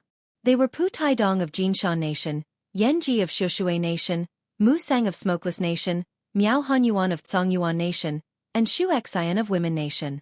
They were all lords of their own territories. The 5 of them nodded at Mi Russian and found a place to sit. The beautiful Xueqi smiled. Jing Yuan Kong was furious just now, and third brother Hua was smiling so happily. Something good must have happened to Yin Bai Kong's grandson? Miao Hanyuan nodded. Hua Zongming, what's so funny? Tell us so we can laugh together. That's right. The 5 of us heard that something happened to Yin Bai Kong's grandson, so we came to watch the show. Pu Taidong said. Hua Zongming thought for a moment and couldn't help but laugh. He walked down barefooted and said, I've been trying to guess what happened to Yin Bai Kong's grandson. I even suspected that Yin Bai Kong was the one who did it, trying to mess with me again. Otherwise, how many people in the cultivation world would dare to touch Yin Bai Kong's grandson? Who knew? Haha. Unbelievable. The 5 of them looked at each other. Actually, even though they didn't say it out loud, they were worried that Yin Bai Kong was up to something. That was why they rushed over. They wanted to support Hua Zongming at the crucial moment, so that he wouldn't suffer at Yin Bai Kong's hands. The relationship between the 5 of them was one where they would all suffer together, one prosper together, and they would rely on each other. Xueqi's bright eyes flickered as she said, Third brother Hua, don't play riddles with us. What's going on? Hua Zongming laughed and said, Yin Bai Kong's grandson was kidnapped. That Jade Archive just now, it's a kidnapper. Kidnapper. His granny, why does it sound so weird? When did kidnappers appear in the cultivation world? I'm dying of laughter, hee hee. Kidnap? The 5 of them asked in unison. They looked at each other in dismay. Someone actually dared to kidnap Yin Bai Kong's grandson? That's right. It's a kidnap. The kidnapper specifically asked Yin Bai Kong to pay 200 million high-grade spirit stones in exchange for his grandson. Otherwise, he would teach Yin Bai Kong a lesson. Strong. This kidnapper is too strong. Hua Zongming pointed at Mi Russian and said, Russian, read the contents of the Jade Archive to the seniors. Yes. Mi Russian bowed. After thinking for a while, he immediately repeated the contents of the Jade Archive without missing a single word. When the 5 of them heard it, they all laughed so hard that they staggered from side to side. Even Yan Ji, who kept a straight face, was no exception. Pu Taidong laughed breathlessly and said, Hua Zongming, this happened in your territory. Don't tell me you don't know who did it. Quick, tell us who did this. He's too talented. If I don't make friends with him, I'll be letting myself down. Yes, yes, yes. Quick, tell us. The few of them jeered together. At the side, Mi Russian was sweating profusely. He actually saw the seniors acting like they were old and disrespectful, taking pleasure in someone else's misfortune. Hua Zongming spread his hands and shook his head, saying, To be honest, I really don't know who dared to do this. If you don't believe me, I can swear to the heavens. When the 5 of them heard this, they were stunned. Mu Sang asked doubtfully, In the cultivation world, the number of people who would dare to do such a thing to Yin Baikong can be counted on one hand. Everyone, think about it. Who could be the culprit? The 5 of them immediately fell into deep thought. Miao Hanyuan recalled the contents of the Jade Archive and said, Yin Baikong, I don't care if you're a demigod or a dog transformation cultivator. I've been a little short on cash lately, so I kidnapped your grandson. As he said this, he couldn't help but laugh and said, To dare to say such things to Yin Baikong, it's obvious that you're not afraid of Yin Baikong turning against you. But I really can't think of anyone who would say that. It's one thing to call Yin Baikong a dog, but to actually call him his father. I think this person is a lunatic. He's obviously not following common sense. Yan Ji shook his head and smiled bitterly. Lunatic? Miao Hanyuan's eyes lit up and said, Who would dare to speak to Yin Baikong in such an arrogant manner? Do you think it could be that person? As he said this, he stretched out his index finger and waved it around. Hua Zongming was stunned for a moment and said, You mean by Chongchun? Miao Hanyuan nodded and said, That's right. Think about it. Under the heavens, who would dare to call Yin Baikong a dog, and even call him his father without fear of his revenge, other than Bai Chongchun? No matter how much the other elders looked down on Yin Baikong, they definitely wouldn't say such things. Otherwise, Yin Baikong would definitely fight him to the death. It's definitely not him. Xueqi furrowed her brows and said, Although Bai Chongchun's actions are crazy, he's a proud and arrogant person. He definitely wouldn't stoop to doing such sneaky things. Everyone, think about it. If he asked Yin Baikong to fork out 200 million high-grade spirit stones, Yin Baikong would definitely be more than happy to do it. He might even personally come knocking on his door to pull some strings. Would he even need to kidnap Yin Baikong's grandson? The others nodded in unison, thinking that it made sense. Bai Chongchun definitely wouldn't stoop to doing such a thing. Hua Zongming waved his hand and said, Everyone, don't make wild guesses. You won't be able to guess it. Didn't you say to pay the spirit stones in 3 days to redeem him? When it's time to collect the spirit stones, he'll have to show himself, right? Let's go and take a look. Won't we know who it is then?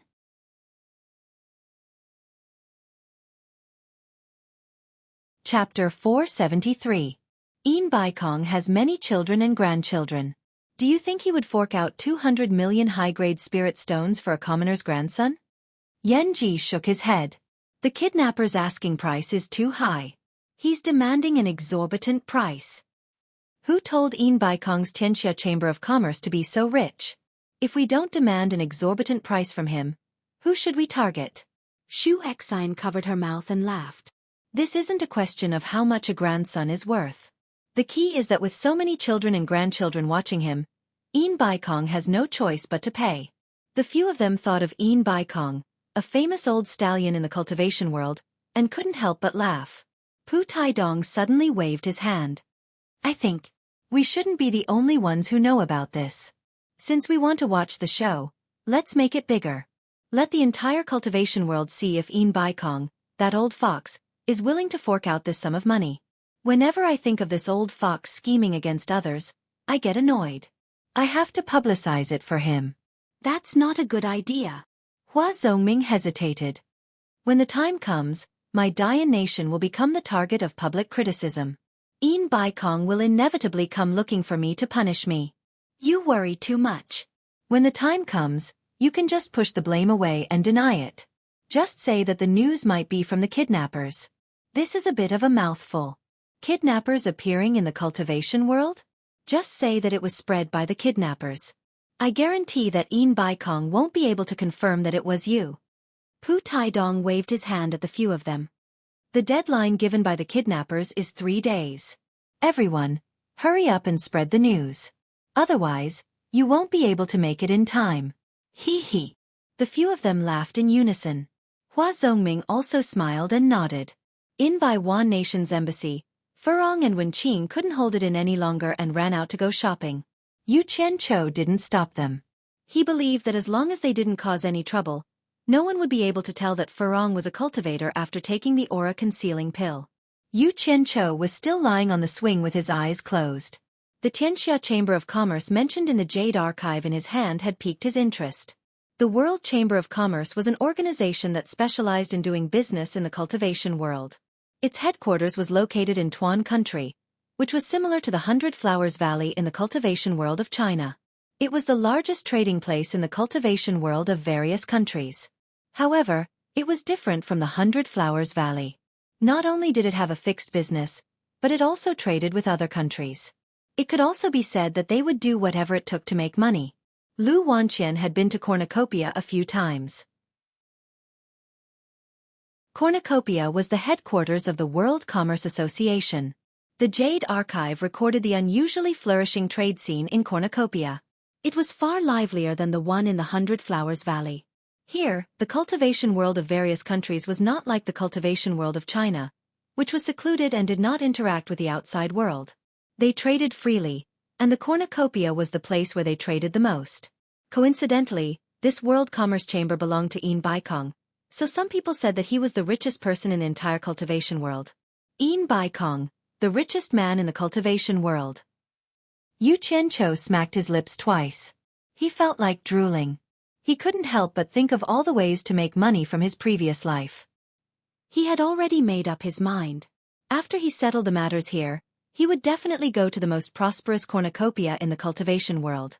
While he was lying on the swing, drooling, he didn't know that his actions had already become the biggest scandal in the cultivation world under the influence of some people with ulterior motives. Yin Baikong, the grandson of a late-stage divine transformation expert, had been kidnapped. The kidnappers demanded 200 million high-grade spirit stones as ransom. Even Jing Yuankong, who was flying at high speed in the sky, would not have thought that someone would use the method of communication to spread the news in the Jade Archive he had on him to the various countries. Even the location to hand over the spirit stones was clearly stated. On top of Cornucopia's God of Wealth peak, Yin Baikong suddenly and inexplicably received many messages from his old friends. They were all asking about his grandson's kidnapping and the ransom demanded by the kidnappers. Yin Baikong was completely confused by the questions. He only knew that something had happened to his grandson. Whether or not he had been kidnapped, he didn't know either. He had even mentally prepared himself for the worst. At the same time, even if everyone was asking the truth, how could others have known about it before the kidnappers had even demanded ransom from him? Was there such a thing as a kidnapper? On top of God of Wealth Peak, a black-robed Yin Baikong stood alone under a pine tree. He looked at the billowing sea of clouds in front of him with a gloomy expression. After a while, he turned his head and saw a black dot flying towards him at high speed. In the blink of an eye, the black dot landed in front of him and bowed. It was his second disciple, Jing Yuankong. Yuankong, you're back so soon. Did you find out anything? Yin Baikong's expression relaxed a little as he asked. Jing Yuankong paused for a moment. He didn't know what to say about this matter. Yin Baikong immediately felt that something was wrong. He asked in a deep voice, "What's wrong?" "Master, Wufeng, he's been kidnapped." Kidnapped. Jing Yuankong suddenly felt that the word, kidnapper, was a little funny. To think that there would be kidnappers in the cultivation world. However, he still braced himself and said, "The kidnappers demanded 200 million high-grade spirit stones as ransom." Yin Baikong's face twitched as he said, "So it's true. I thought that bunch of old fools were playing a joke on me." "What? Master, you already know about it?" Jing Yuankong was stunned. "That's impossible." When Hua Zongming's disciple received the Jade Archive from the kidnappers, he immediately sent it to Hua Zongming. After that, I took the Jade Archive and rushed back immediately. Could it be that Hua Zongming spread the news on purpose to make fun of Master? No, I know Hua Zongming's character very well. He wouldn't dare to do such a thing. Looks like the person who kidnapped Wufing intentionally spread the news. He wanted to make fun of me. Who is this person? He's so unscrupulous. Yin Baikong thought for a moment, then stretched out his hand and asked, "What's written on the Jade Archive? Hand it over and let me have a look." Ah! Jing Yuankong suddenly remembered that the words on the Jade Archive were too provocative. It really wasn't suitable for his master to read. However, he didn't dare to refuse, so he reminded, "Master, it's best if you don't read it. What's written on it isn't pleasant to hear." In short, they're asking for 200 million high-grade spirit stones in exchange for Wufing's return. If they can't get the spirit stones, they'll do something detrimental to Master. I'd like to see who has the guts to do something detrimental to me. Yin Baikong stretched out his hand again and said in a deep voice, "Hand it over." Jing Yuankong knew that he couldn't refuse anymore. When he took out the Jade Archive and handed it over, he was already prepared to bear the brunt of Yin Baikong's wrath. Yin Baikong took the Jade Archive and infused it with his divine sense. Even though he was mentally prepared, he was still greatly stimulated by what he read. Hee hee. Sinister laughter escaped from his mouth as the Jade Archive in his hand soundlessly turned into dust in an instant. A strong wind blew across the mountaintop. Gradually, not even the slightest rustling could be felt. In the blink of an eye, it was eerily quiet. Even the air seemed to have frozen. A terrifying aura slowly spread across the mountaintop. Even Jing Yuankong felt a little overwhelmed as he secretly tried to resist it. To Jing Yuankong's surprise, he had underestimated his master's shrewdness. His master didn't fly into a rage. Not long after, the mountaintop returned to its original state. "Yuankong, what do you think of this?" Yin Baikong's heart was burning with rage. However, he calmly looked at the rumbling sea of clouds and asked. Jing Yuankong replied awkwardly, "Master, I really can't think of anyone in the cultivation world who would dare to do such a thing to you. If there's anyone, I can only think of that person in the demon's domain.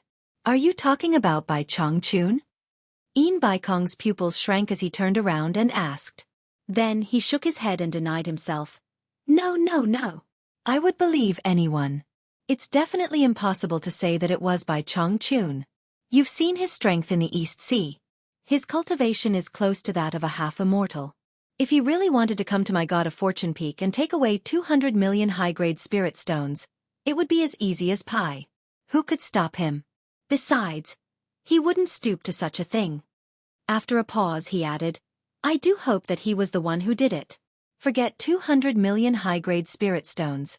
I'd even give him 1 billion. Most importantly, even if I delivered myself to him, he might not even want it. He's a god. What a pity. Master, Jing Yuankong frowned and said, what do you think we should do? Are we really going to use spirit stones to ransom him? Yin Baikong did not reply to his disciple. Instead he asked, That kidnapper said he wanted my name to be immortalized. If I don't use spirit stones to exchange for Wufing's return, what method do you think he'll use to make my name immortalized? This disciple doesn't know either. Most importantly, we're in the open while they're in the dark. We don't even know who it is. There's really no way to guard against it, Jing Yuankong said with a bitter smile. He thought to himself that if a person who could do such a thing really did something shameless, there were many ways to make his name immortalized. It was impossible to guard against it. Humph. Yin Baikong sneered. I'll give you the spirit stones. I want to see who this person is. I want to see if he has the ability to take the spirit stones from me. Jing Yuankong cupped his hands and said, Master, don't worry. Leave this matter to me. I'll definitely find that person. No. Yin Baikong waved his hand and said, Since this person dares to provoke me, I'm afraid you can't handle him. I'll make a trip personally and deal with this person. Ah. Jing Yuankong hurriedly persuaded, There's no need to trouble Master. If Master is worried about me going alone, let eldest senior brother go with me. Say no more. I've made up my mind. This matter can only succeed. I can't let the cultivation world laugh at me. It's safer for me to make a trip personally. You and your senior brother just watch over this place. As soon as Yin Baikong finished speaking, his figure turned into a series of afterimages and disappeared into the sea of clouds. Actually, it wasn't just Yin Baikong. Almost half of the top experts in the cultivation world were rushing towards Daeong City. Apart from watching the show, the most important thing was to see who dared to kidnap Een Baikong's grandson. Now that such a big thing had happened, there might be another change in the cultivation world. The war over there was not over yet. They had to be concerned. Although Yu Qianqiu's matter was big, he only wanted to quietly make a fortune. In his calculations, he believed that Een Baikong would not reveal such a shameful matter. However, he didn't know that not only had the matter been leaked, but the entire cultivation world knew about it. Daeong City of Daeong Kingdom was about to become a place of great turmoil. Wu Sihai definitely didn't know about this. If Wu Sihai knew, he wouldn't be surprised. No matter where that kid went, that place wouldn't have peace. The key was that this kid couldn't settle down and was addicted to causing trouble.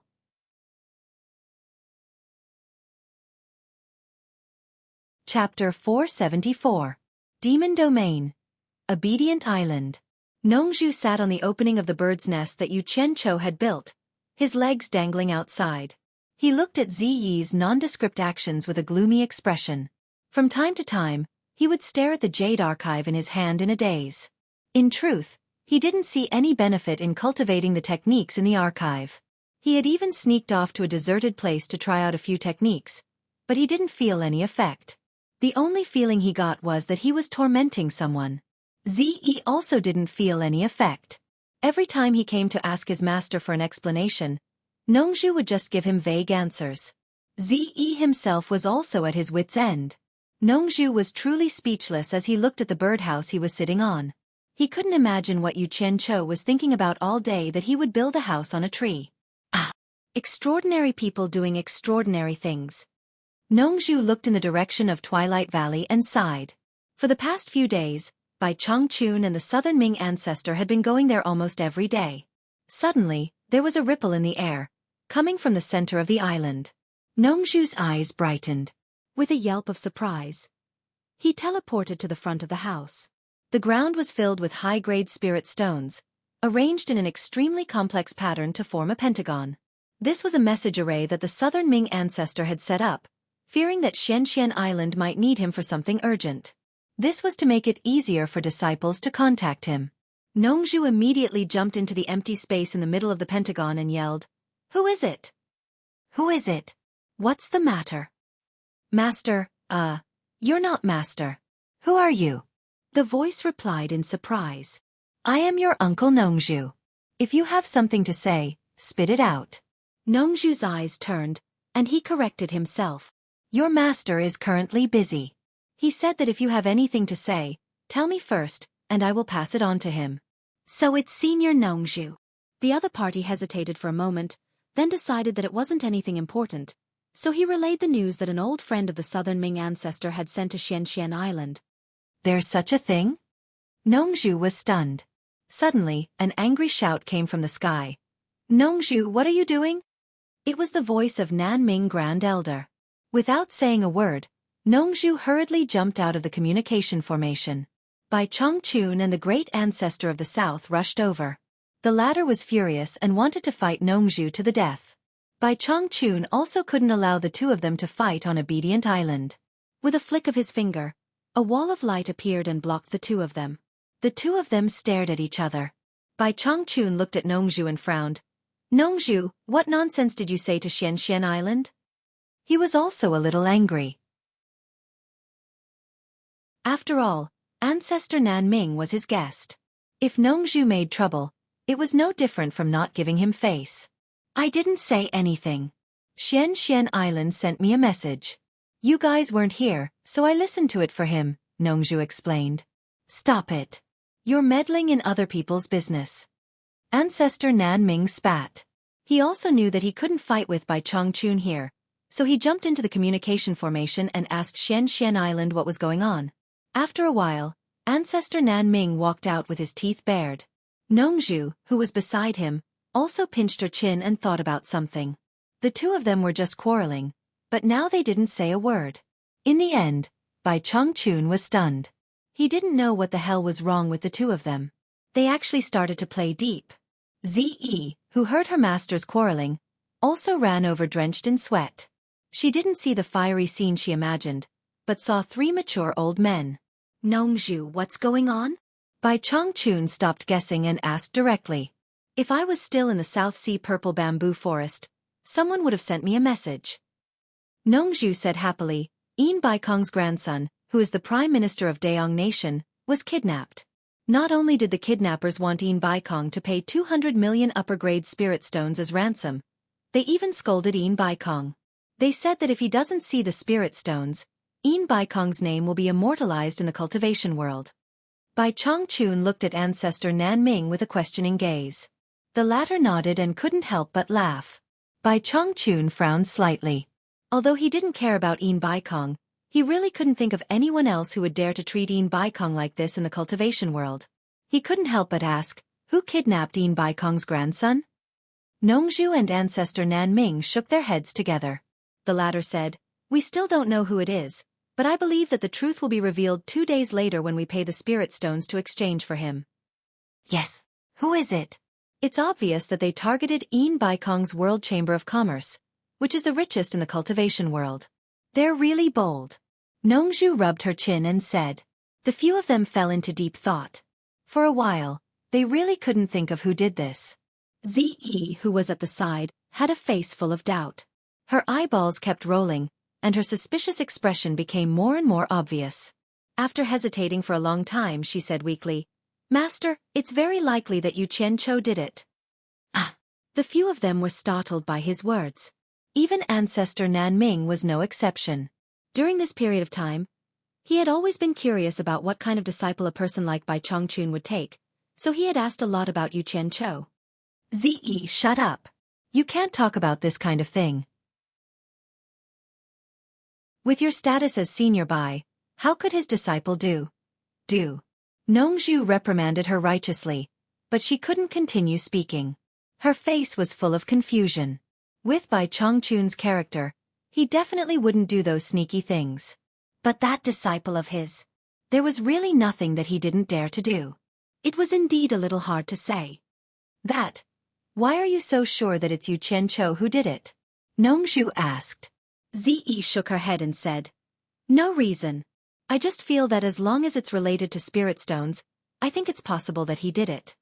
She had been with Yu Qianqiu for a long time, so she could be considered to know him quite well. That guy wouldn't even let a dead person go for spirit stones. Did he need any other reason to suspect him? Nongzhu glanced at Bai Chongchun, whose eyebrows were twitching, and shouted, what kind of logic is this? How can there be such a hasty judgment?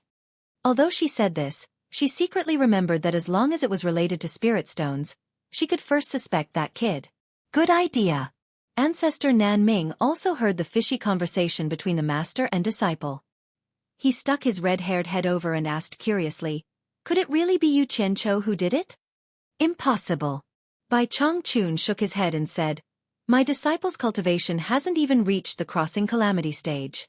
No matter how bold he is, he wouldn't dare to provoke Yin Baikong.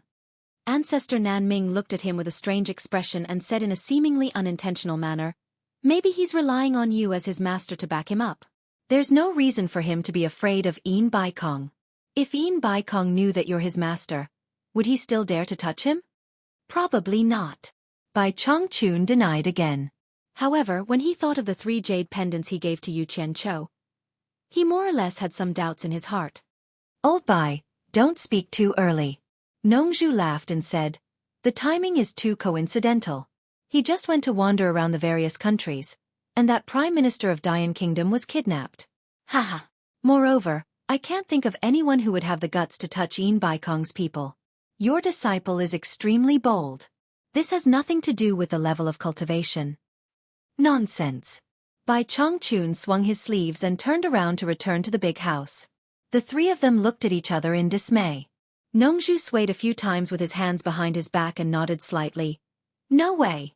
How can I miss such a lively event? I want to see who the culprit is.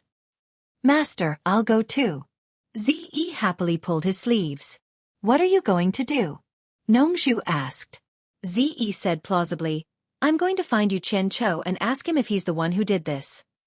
Stay here obediently. If you dare to run around, don't say that I don't recognize you as my disciple. Nongzhu angrily said in a loud voice. It was unknown how many times this girl mentioned Yu Qianzhou every day. Nongzhu faintly felt that something was wrong. He subconsciously avoided that confusing thought and didn't want to poke through that thin layer of window paper. Ziyi's mouth slightly pouted. She didn't dare to beg again when her master was angry. She could only watch Nongzhu fly away quickly. Ancestor Nan Ming grabbed his red beard and looked outside the house thoughtfully. On Wuji Island, the cultivators of various countries received a decree at the same time. They were asked to investigate whether there was an organization or a person called Hero in the cultivation world of China. In Wuji Palace, Yin Baikong's disciple Chong Mandong was the first to question. Young Palace Lord, I heard that you had a group of people called Hero in the past, right? I heard that Ong Guangceng was defeated by your hero? Now, with the support of Man Hu and his fellow disciples, Yan Zhuixing's status in Wuji Island was higher than his father's. He basically had the right to make decisions on all matters. Hero. Yan Zhuixing had a cold smile on his face. Before this, Man Hu had already told him about what happened in Dian Kingdom and asked him about the hero. Yan Zhuixing's answer was the same as his answer to Chong Mandong. That's right, the hero is my people. These people are all on the island as you can see. But they have absolutely nothing to do with the hero of Dian Kingdom. Yen Bugui, who was sitting in the middle, looked at his son without batting an eyelid. He didn't understand. They obviously did it in the name of the hero. The real hero was definitely not them. But why did his son admit that he was the hero? Although he had doubts in his heart, he wouldn't expose his son's background. Now that the father and son were relying on each other, they had to speak the same words. In front of a group of wolves, the only way for father and son to protect themselves was to unite. In other words, someone deliberately used the name of the hero to cause trouble in Dian Kingdom? Chong Mandong frowned. He also believed what Yan Zhuixing said was true. The cultivators of various countries on the island were monitoring each other. It was impossible for Yan Zhuixing to send people to cause trouble under everyone's eyes. Moreover, the father and son of the Yan family needed their support. How would they dare to undermine them now?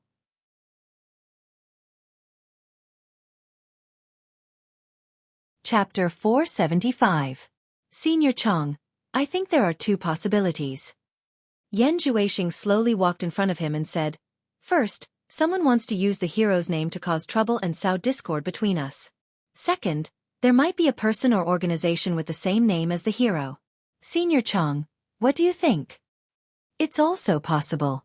Chong Mandong said perfunctorily and turned to leave Limitless Palace. The others also slowly dispersed. No one expressed any doubts. Obviously, like Chong Mandong, they all agreed with Yan Zhuixing's words. Regardless of whether this news was important or not, it had to be spread back to the various countries. Most of the people in the hall gradually left. Yen Bugui gave his son a look. Once the father and son arrived at the secret chamber of the back palace, Yen Bugui couldn't wait to ask, Xing'er, what's wrong? The real hero is obviously not us. He was stunned by his own words. It was as if he was saying that the father and son were not the real hero. What I mean is, why do you have to take the blame for the hero? Yen Bugui explained. Take what blame? Yan Zhuixing said indifferently. For the Chinese cultivation world, it doesn't matter if we are the hero or not. Are we still afraid of their revenge? Anyway, we have to fight to the death.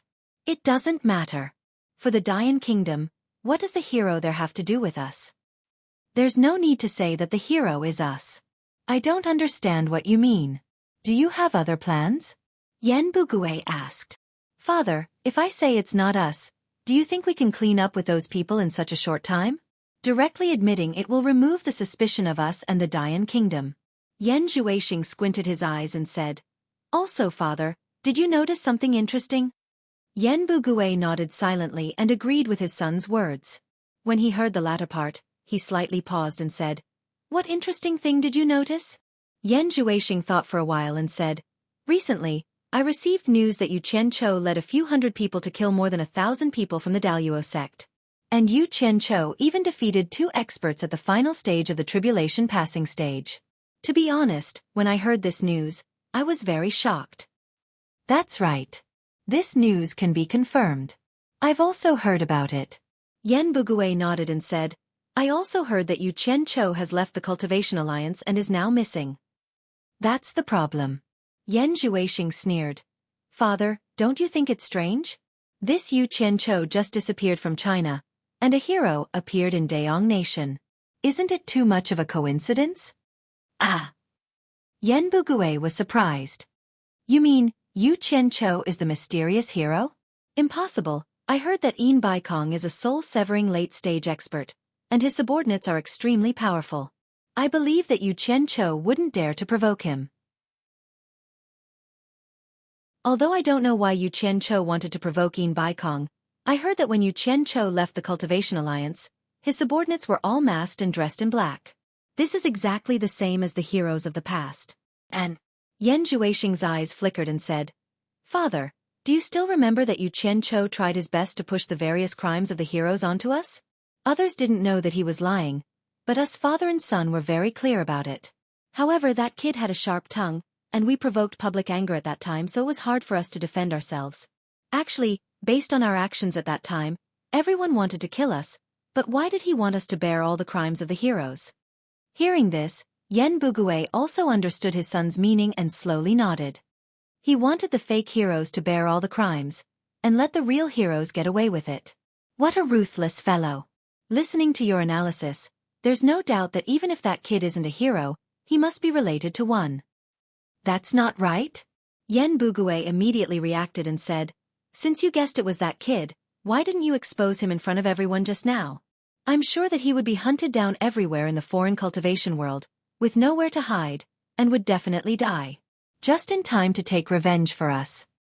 That kid is already unpopular in the Chinese cultivation world, and now he ran to the foreign cultivation world to take a risk out of desperation. If he accidentally dies, then so be it, but if he doesn't die, that kid is very cunning, I reckon he won't die so easily. Who knows, he might even be able to make a name for himself. Yan Xueqing turned around and said with a smile, Father, don't you think that if we have something that can kill that kid, it might be of some use to us in the future? You're saying, if that guy really does make a name for himself in the foreign cultivation world, we can use this to threaten him at the crucial moment? Yan Bugue finally understood. That's right, I don't believe that he dares to go against a huge force like Yin Baikong. With this in our hands, when the time comes, no matter in the Chinese cultivation world or the foreign cultivation world, he will have to listen to us obediently. Yan Xueqing smiled with some satisfaction and said, So, why should I reveal Yu Qianqiu's background now? If we do that, what's in it for us? Keeping Yu Qianqiu's weakness is the most beneficial thing for us.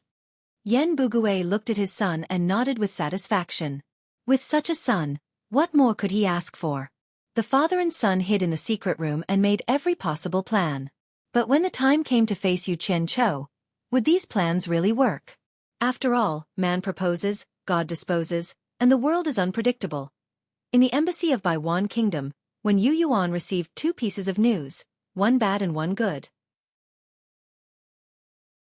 The bad news was that because of the disappearance of the Prime Minister of Dayan Kingdom, they decided to postpone the selection of the prince consort, so everyone would definitely have to stay for a period of time. The good news was that Baiwan Kingdom sent him a message, asking him to entertain Mr. Nongzhu well. An early divine transformation cultivator from the sage sect, which the royal family relied on, had come to visit Mr. Nongzhu. When Yu Yuan heard this news, he immediately became excited. To be able to meet the top expert of the sage sect was a good thing, and he might even be rewarded with elixirs. He originally wanted to tell Yu Qianqiu about this in advance, but he felt that it was too shallow to do so. Mr. Nongzhu was a figure of the same generation as the elder ancestor. Why would he care about an expert from the sage sect? If he told Mr. Nongzhu about it, he might be suspected of making Mr. Nongzhu wait, and he was afraid that it would make Mr. Nongzhu unhappy. After thinking about it, Yu Yuan decided that it was better not to say it. However, it was his self-righteous decision that caused Yu Qianqiu to complain again and again. At Hua Zhongming's Light Shine Peak, there were many top experts of the cultivation world gathered. Light Shine Peak could be said to have never been so lively. There were more than 100 divine transformation experts. Just the reception alone was enough to make some of the disciples on the mountain extremely busy. In fact, this was something that could not be helped. Since everyone had come to Hua Zhongming's territory, they naturally had to greet the master first. After these people arrived one after another, Everyone thought that it was about time, but who knew that an unexpected person would come? Een Baikong had personally arrived. When Een Baikong entered the Great Light Palace and saw this group of people, his face immediately turned ashen. Needless to say, they were definitely here to see him. Otherwise, Hua Zhongming's Light Shine Peak would not have the face to attract so many divine transformation experts to chat and brag. Everyone is indeed in a good mood. I did not think that my grandson would be able to attract so many people. Een Baikong looked around and sneered. These words were a little harsh. It was obvious that he was scolding everyone. However, this old man was very strong, and no one else who had reached the divine transformation final stage had come, so no one could suppress this old man. Everyone could only pretend that they did not hear him. Hua Zhongming shook his head and smiled bitterly. Just as he was about to invite him to take a seat, he suddenly heard someone laughing outside. Een Baikong, your skin is really thick. You have so many grandchildren, who cares about all of them? We are all flocking to the hero who kidnapped your grandson. How can we not see such a hero? Everyone was stunned when they heard this voice. There were not many people in the cultivation world who dared to talk back to Een Baikong. But from the familiar tone, they immediately thought of who it was. Xueqi of the country of women even stood up and said in high spirits, "It's Nongzhu." Everyone followed Een Baikong and turned around. They saw Nongzhu walking in with a smile and cupped her hands in greeting. Ha ha! The hall was instantly filled with all kinds of laughter. Most people stood up and greeted, "Nongzhu is here." Compared to the scene when Een Baikong came in, it was like the difference between heaven and earth. One could imagine that Nongzhu's popularity in the cultivation world was not bad. Een Baikong coldly snorted. What are you doing here instead of staying in your South Sea purple bamboo forest? Een God of Fortune, this is Light Illumination Peak, not your God of Wealth Peak. Besides, my legs are my own. I can go wherever I want.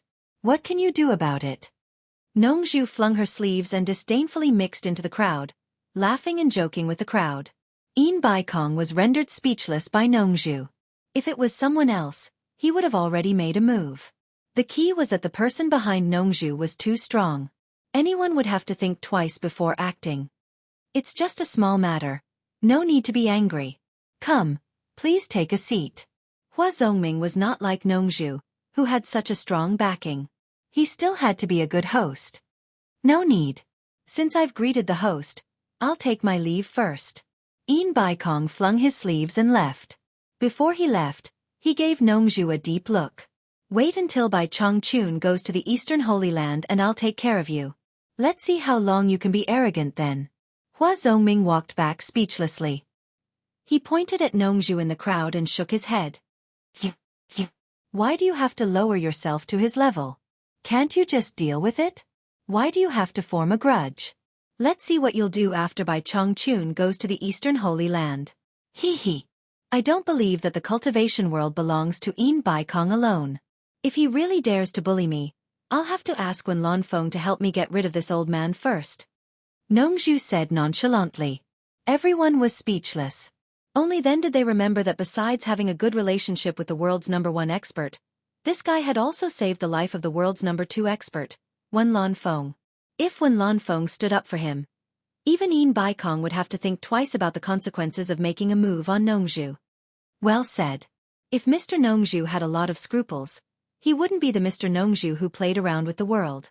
A sweet voice sounded. Xueqi walked over with a glass of wine and gently pushed it in front of Nongzhu.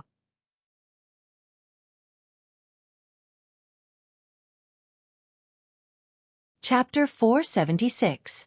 Nongzhu was in a daze, while Xuxin looked at him shyly and affectionately. A glass of wine was placed between them. It was not the aroma of wine, but thousands of strands of love, trying to entangle Nongzhu. The group was silent, and they all looked at Nongzhu. The past between the two of them was no longer a secret among this group of people. Nongzhu not only had a high cultivation in the cultivation world, but he was also famous for his flirtatiousness. Besides, he was born with an extraordinary appearance. Few women could escape from his claws when he stretched out his little claws. Everyone knew that Nongzhu was Xuxin's lover, and they had a good time. However, Nongzhu was too much of a playboy. No woman could keep him. Perhaps he was tired of playing with Xuxin, So he quietly kicked Xueqi away and hooked up with another famous beauty in the cultivation world. But Xueqi's cultivation was not weaker than his. Unlike other women, she could not be kicked at will. As a result, she killed the beauty that Nongzhu hooked up with and kept pestering Nongzhu, so Nongzhu avoided her everywhere. In the end, Nongzhu had no choice but to move to Shuntian Island for many years. Bai Changchun's demon domain was not a place that anyone could break into, but Xueqi risked her life to break into it. As a result, she almost lost her life in Bai Changchun's hands. After all, she was a woman who had slept with him. Nongzhu could not watch her die, so he saved her. As a result, Bai Changchun figured out the reason and got angry. Nongzhu was too much. What did he think Shuntian Island was? As a result, the adulterous couple was kicked out of the demon domain by Bai Changchun. Nobody knew what happened. As soon as they got out of the demon domain, they fell in love again. But not long after, Nongzhu had a relapse and disappeared again. When Xueqi found him again, he had already accepted a very small baby as his apprentice. This time, it was useless for Xueqi to pester him. Nongzhu swore on the spot. In order to let his apprentice grow up safely, he wanted to accumulate virtue for his apprentice. He swore that he would never touch any woman before he broke through the late Huashan realm, or he would die a horrible death. Since Nongzhu was so ruthless, what else could Xueqi do? She could only return to womanland and hope that he could break through to the final stage of demigod as soon as possible. However, this guy's actions made her very disappointed. Although he didn't touch women anymore, he still wandered around and didn't pay attention to cultivation at all. She really didn't know how he could break through to the soul formation final stage. Now that these two enemies had met, everyone couldn't help but reveal expressions of ridicule, wanting to watch the show. Well, why are you here? Nongzhu smiled awkwardly. Xueqi's eyes flickered. She bit her lips and said, I haven't seen you for a long time.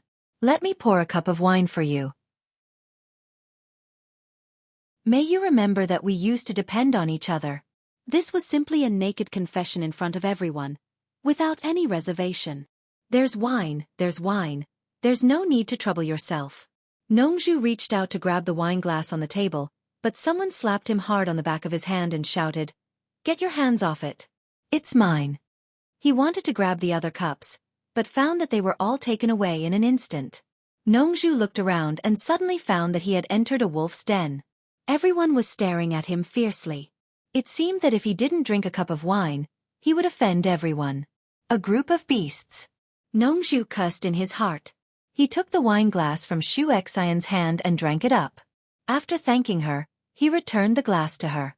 Seeing that she seemed to have something to say, Nongzhu hurriedly made an obeisance to the crowd and said, I almost forgot that I still have something to do. I'll leave first. As soon as he finished speaking, he disappeared. Xueqi was stunned on the spot. There was a burst of laughter in the hall. That guy claimed to be free and unfettered. Finally, he seized the opportunity to disgust him. After the laughter, they found that they were surrounded by people who didn't get along well with them. Immediately, they looked around the hall coldly and found their lovers to chat with. This movement greatly touched the crowd. Just think about it, only Nongzhu, who didn't seek fame or fortune and had no desires, could be so popular. After teleporting, Nongzhu immediately flew in the direction of Deyang City. He was very depressed. If he had known that Xueqi was here, he wouldn't have gone to Guangguang Peak. After flying for a short distance, he heard someone shout behind him, Mr. Nongzhu, please wait a moment. Nongzhu looked back and recognized the person. It was the rising star of the Wen family of Bai Wan Kingdom, Wen Rue, an early divine transformation cultivator. She had seen him in the Great Light Hall just now, but she didn't have time to greet him as she was in a hurry.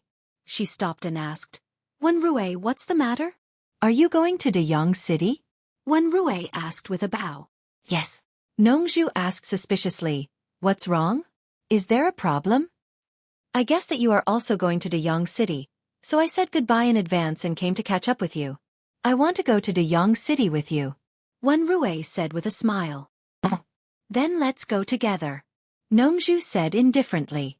So the two of them flew together and soared high up in the sky. Wen Rue said as he flew, Recently, I learned that the younger generation of the Wen family had accidentally offended you. I am very grateful that you did not take it to heart.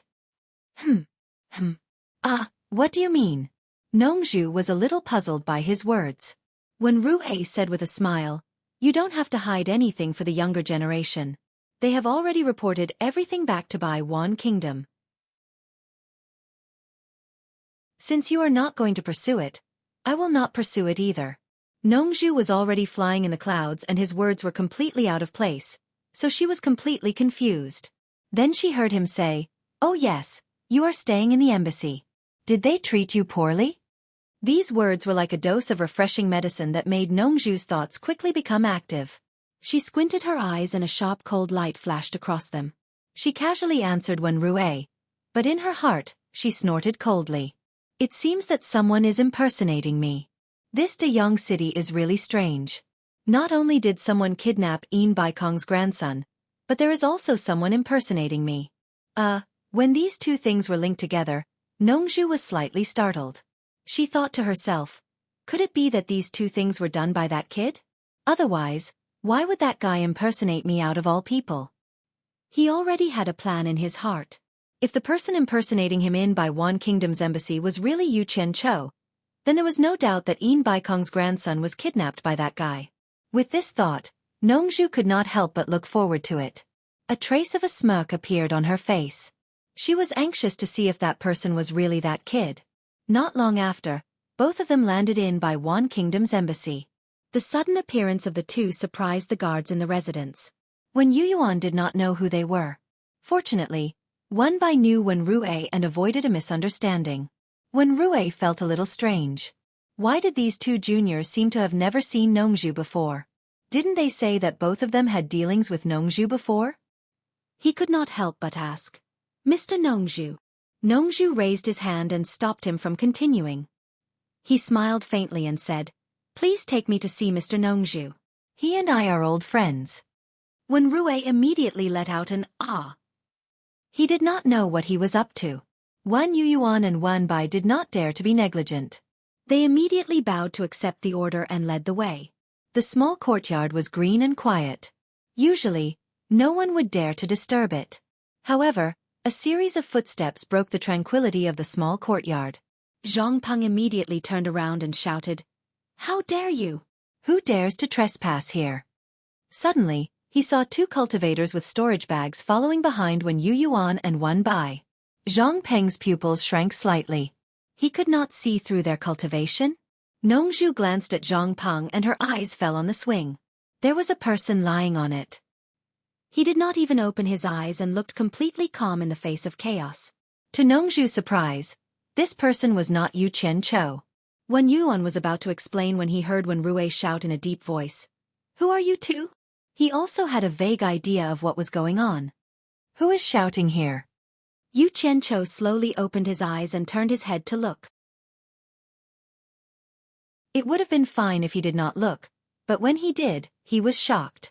He immediately jumped up from the swing and stared at Nongzhu. Nongzhu's shocked eyes gradually melted and a trace of a smile appeared on her face. Yu Qianzhou's voice, Yu Qianzhou's figure, Yu Qianzhou's cunning eyes, and the unfathomable cultivation. This guy actually disguised himself. If it were not for his jump and his voice, he would have almost deceived himself. The atmosphere was a little strange. Wan Yuyuan and Wan Bai looked at each other and were a little puzzled. The clan elder should know Mr. Nongzhu. Why did he ask this question? Did the clan elder not know Mr. Nongzhu? Clan elder. Wan Bai said to Wen Ruei anxiously, this is Mr. Nongzhu. He pointed at Yu Qianzhou as he said this. Nonsense. How can I not know Mr. Nongzhu? If he is Mr. Nongzhu, then who is this Mr. Nongzhu? Wen Ruei pointed at Yu Qianzhou and then at Nongzhu. Even he felt a little tongue-tied when he said this. Then he pointed at Yu Qianzhou and shouted, how dare you? Who are you? How dare you pretend to be Mr. Nongzhu and deceive the Wan family? He was about to lose his temper but found that he could not see through the person's cultivation. Ah, he is Mr. Nongzhu? Wan Yuyuan and Wan Bai said in unison. The two of them quickly looked at the person in front of them. This person was more handsome than Nongzhu, and he seemed to be more mature. Especially the purple-black bamboo flute on his waist, everything about him matched that of the legendary figure. The two were a little confused. Zhang Peng was also surprised and confused. He did not know what his master was up to. Nongzhu raised half of his eyebrows and walked over. He circled around Yu Qianqiu twice and looked up and down as he walked. Finally, his eyes fell on Yu Qianqiu's face. He clicked his tongue and said, "You really don't want to be lonely.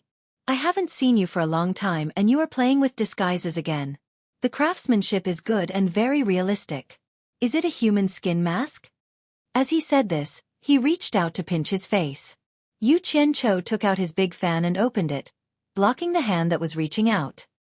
He frowned and reprimanded, "Do you have any manners? How can you touch someone's face when you meet them?" You're tuning in to the Xueqi's Martial Arts Saga YouTube channel. Don't forget to subscribe and join us on this journey to catch the most captivating stories.